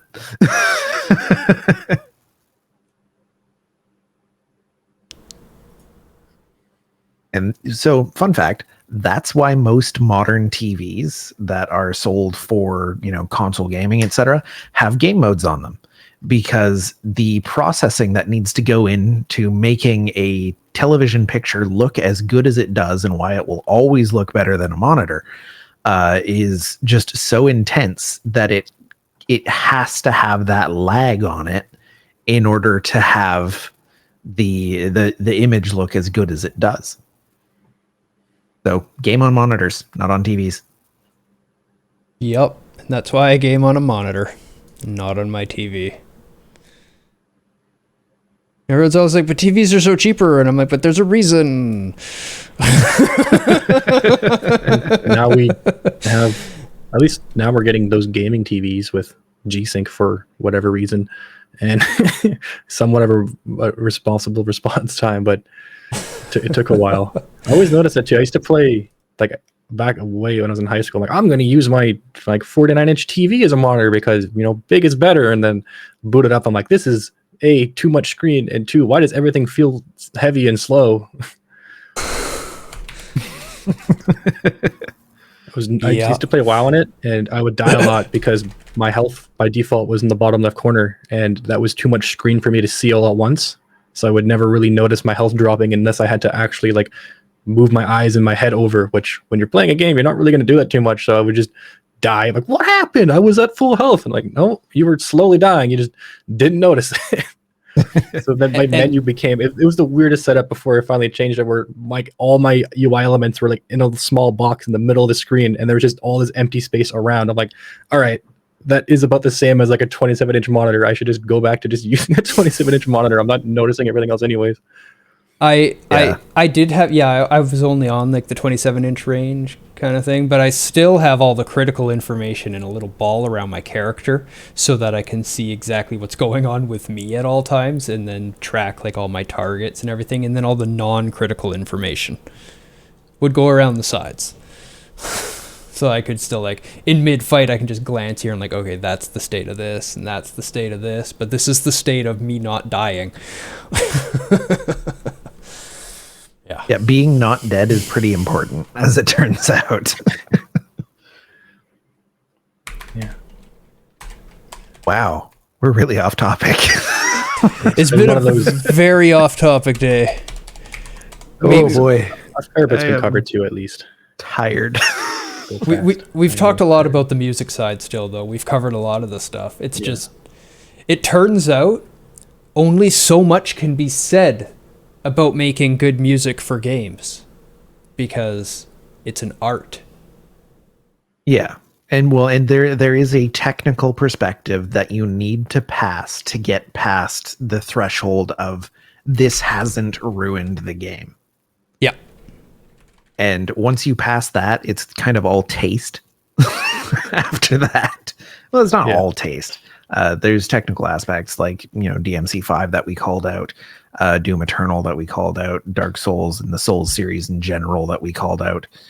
But a lot of it is taste. Yeah. Anything Nobuo does. Oh yeah. Anything he touches is golden.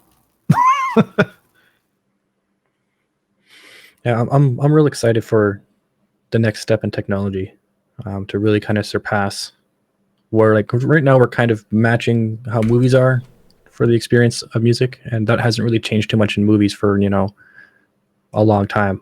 But it's still kind of the same kind of just setting the tone, it's kind of on rails aspect. But I'd really love to see more dynamic systems in place. Something that's like stem mixing. Where you just have all these stems that can get plugged and played depending on certain situations and certain aspects of that. I think it's just going to be really cool to see.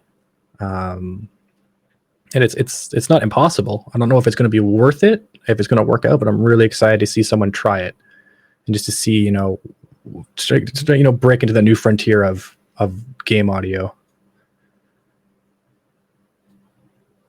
For sure. Yeah, it's like it's one of the last things in the medium that we really have that hasn't had sort of a player agency sort of interaction with it. We've had visual styles changed based on what the player is doing. We've had, kind of with adaptive resolution, the fidelity change based on what the player is doing. There's definitely been graphical effects to like de-res if you're losing health or something.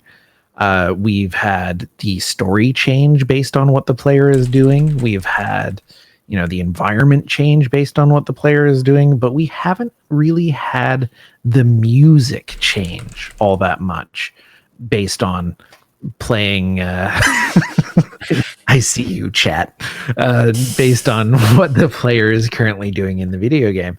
And I'm really excited about the technology that'll go into having that happen and having it be like a fully interactive experience rather than having that one aspect is fairly set. I think even like procedural music might have a place pretty soon when it gets a bit more not consistent, but when like the overall quality of it can be a bit more parameterized. Like imagine something like No Man's Sky, but every planet you go to also has its own kind of musical track to it, which would be very, very difficult to do. And I know why it's not done, but as technology improves and we start getting along, it's not something that's going to be impossible. It'd be kind of neat to see these games that already utilize procedural stuff for, the creatures and the assets and how everything kind of looks and feels, to also be able to proceduralize the music with it too, so that as the player, when you experiencing something, you are the first person to experience any of that. And as a discovery mechanic, that's super cool. You did literally discover everything that you're seeing, which would be, and hearing, which would just be like, that just sounds so cool. In practice, it would kind of be all over the place and probably be a bit jank and wild, but as things get, a bit more polished, that'd be such a cool thing to have and to see. Yeah, that's exactly what I was going to say. Like your first couple of iterations are gonna suck. Like they just are. They're gonna be terrible. But then it could be something that if refined the right way and put into a project that has the time to refine something like that, I think it could be really, really, really cool. It's just, again, scoping. That has to be your 10% new thing for that game. I wish I had the time, because I'd love to experiment with like a fighting game or some sort of like kind of high action game where there's lots of different types of enemies and different stems get mixed in depending on what enemies are present. So there's like tons of different enemy types. So like, let's say an example, let's say like Doom, right? Like there's always different types of enemies. It'd be super cool to have, a certain instrument that plays in the track for a certain, monster that's currently in the arena fighting you too. But they're all kind of like, it'd be something that's like pre-mixed, but, it just doesn't layer it in until they're present. It kind of gives you that audio cue of, what you're currently fighting and what's there. And then, will get subtracted out the moment they're gone. And it starts off, not much is going on. And as the more and more different creatures show up, the more and more chaotic the sound is, because there's more and more layers to it. And then as you clear it out, it goes back out to just being, more simple or more calm to the baseline, just, nothing really kind of going on. I think like it's like paper and implementation, completely different things. But I think that would be a really neat mechanic to see. Reminds me of the Beardy Man video when he's in the kitchen mixing the... Have you seen that? Yeah. And he keeps like he like opens the jar and makes the sample sound and then pours it in and then adds that sound to the track that he's mixing in the bowl as he's doing it. Yeah, that's true. Like it doesn't even have to be like full stem mixing. It could even just be because a lot of loop artists do the same thing where they just slowly build up their loops from just sounds they start making. And it could be the same kind of idea of, the loops are already kind of pre-made or already there, and then the loops just get revealed or added, when those elements get added or, plussed in. And then you can expand it from not even just monsters, but like, mechanics. Like if you're low on ammo, a certain loop is added, or if you're low on health, a certain loop is added to this kind of experience. It'd be really interesting to see. into here, I guess. It could totally be an Unreal Engine plugin, and somebody please make this because I don't have time. Yeah, I think it would be a great experience. Like, the new monster spawns. You're like, oh shit, I recognize that bass line. Yeah. Fantastic. Somebody please make this.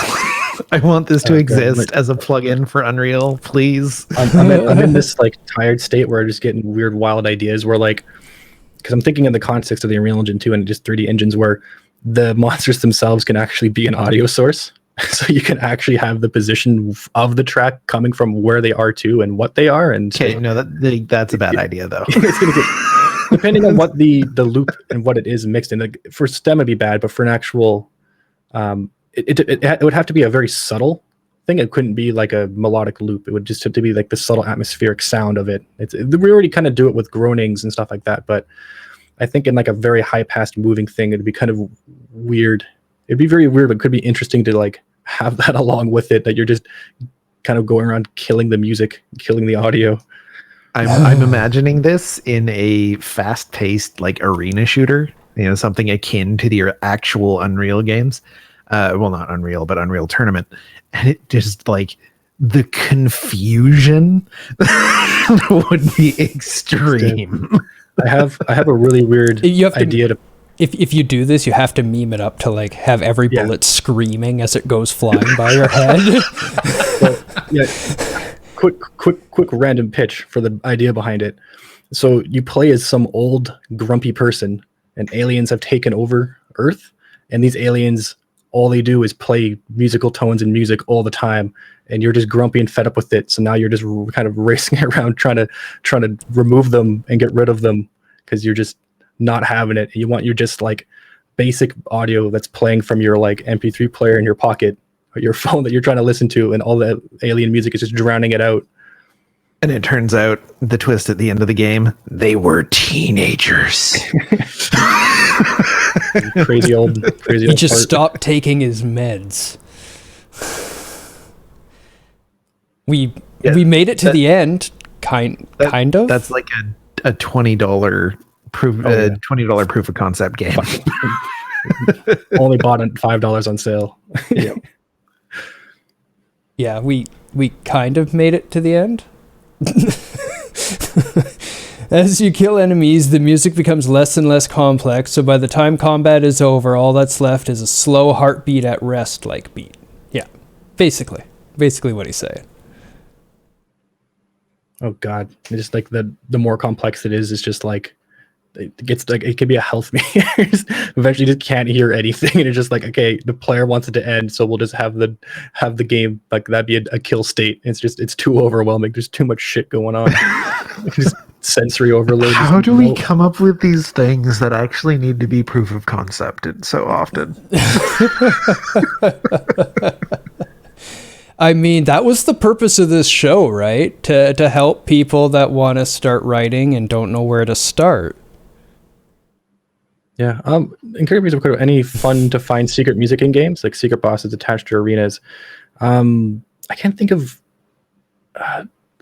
secret music added to it, but definitely, conditional music for certain events that go on, maybe not always clear to the player.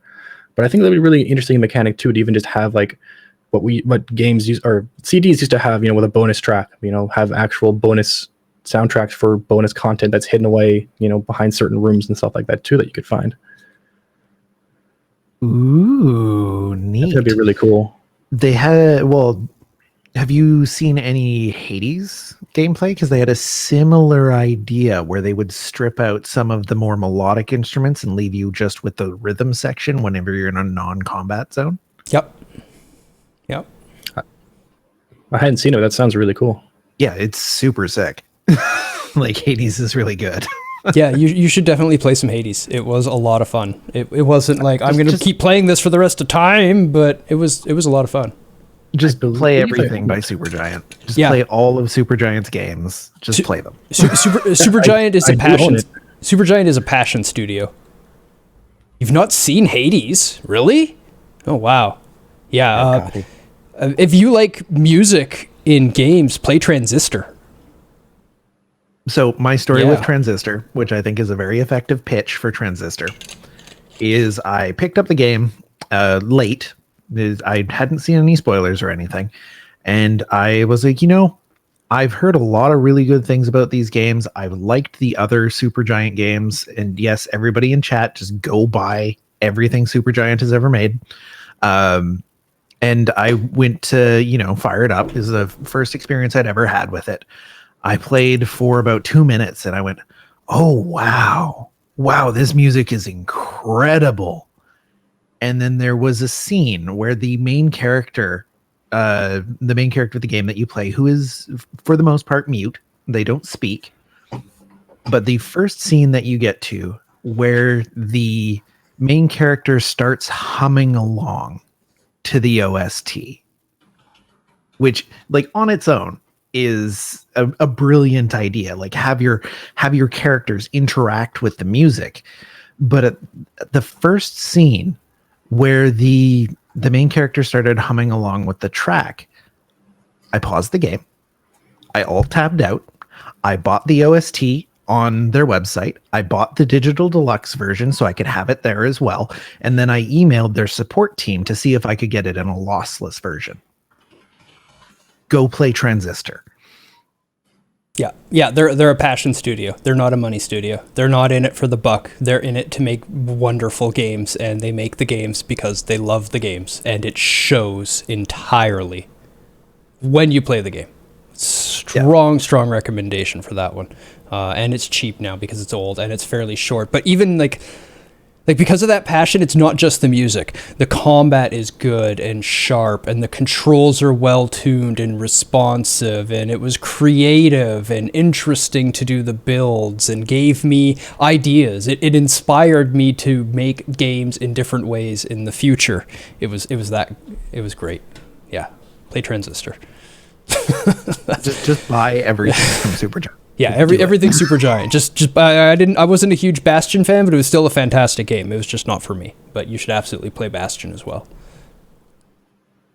The only one I haven't actually played was Pyre. Yeah, I didn't play that one either. It's just a little not my style of game. But everything they've done is fantastic. Excellent. We got a ton of this list is long now. And there's a whole bunch of entries, so I'm going to do like 5 probably. Do we have enough games? Oh, yeah.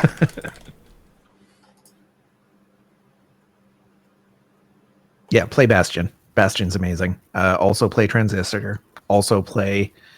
what was the other one they did? Before Hades. Was it just Pyre, or was there another one? It's just Pyre. Pyre's the only one you're missing.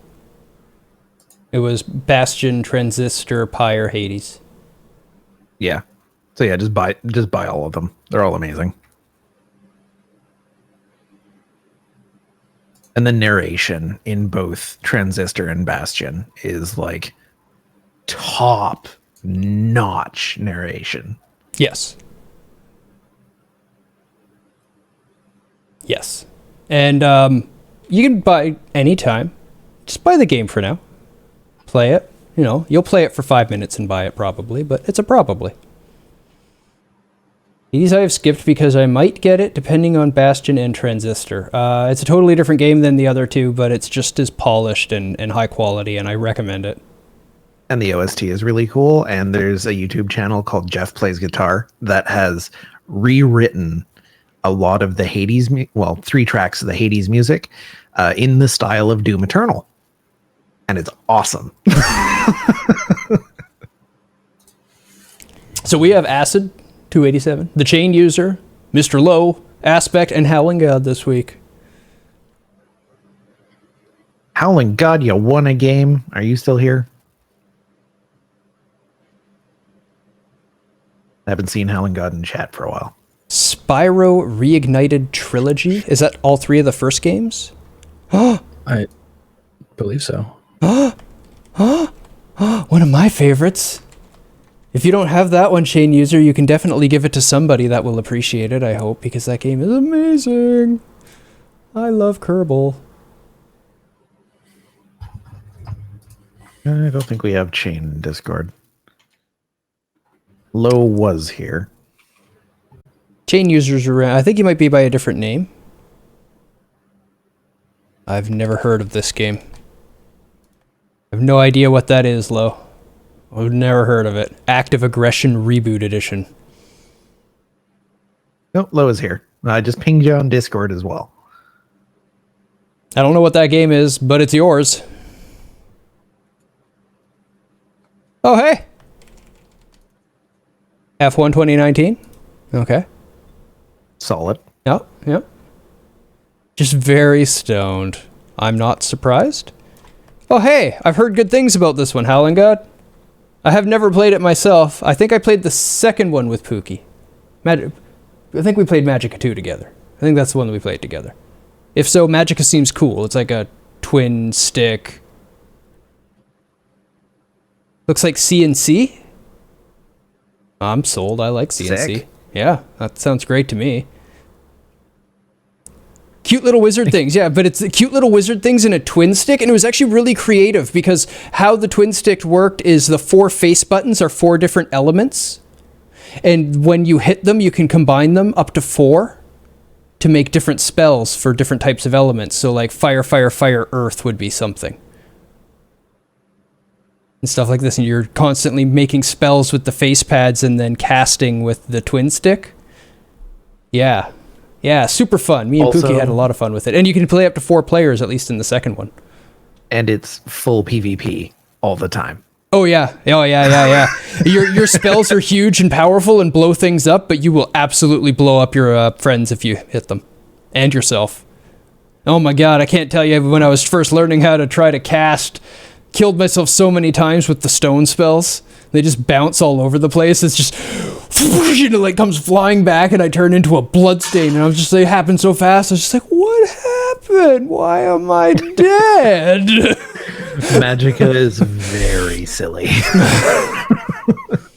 Real fun. I miss the days of when you could buy Magicka DLC for like a cent, and you could gift it to people who didn't have the game for whatever reason, because Steam just worked like that back then.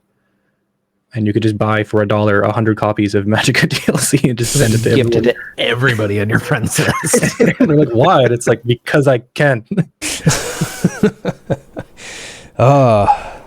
Okay. So, summation of it all. Music isn't hard to do okay. Just don't do it bad. It's really hard to do well.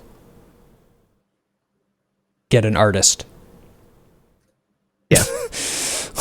That's the summation of it. Any questions? Any final comments on music and games before we wrap up? It may never happen. No, that's on you now. Yeah. You got to give it away. Yeah, it's up to you to give away now. You give it to somebody. Give it to somebody It's special. not our problem anymore. Yeah, we've already given it away once.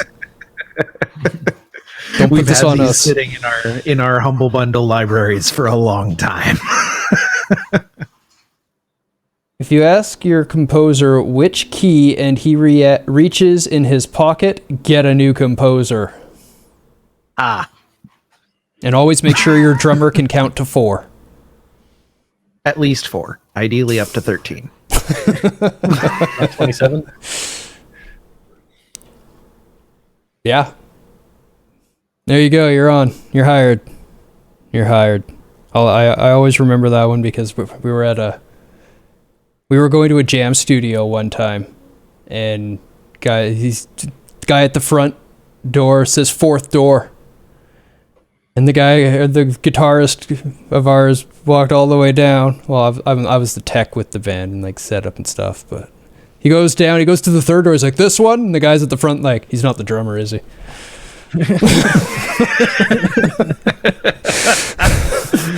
Oh, that's pretty good. So, thanks for hanging out this fine Saturday. I'll probably be back after my dinner, which I'm hoping to go eat. I'm really hungry. I'm just realizing this. Waking up at 2 and eating one little bowl of food, all of a sudden I'm super hungry.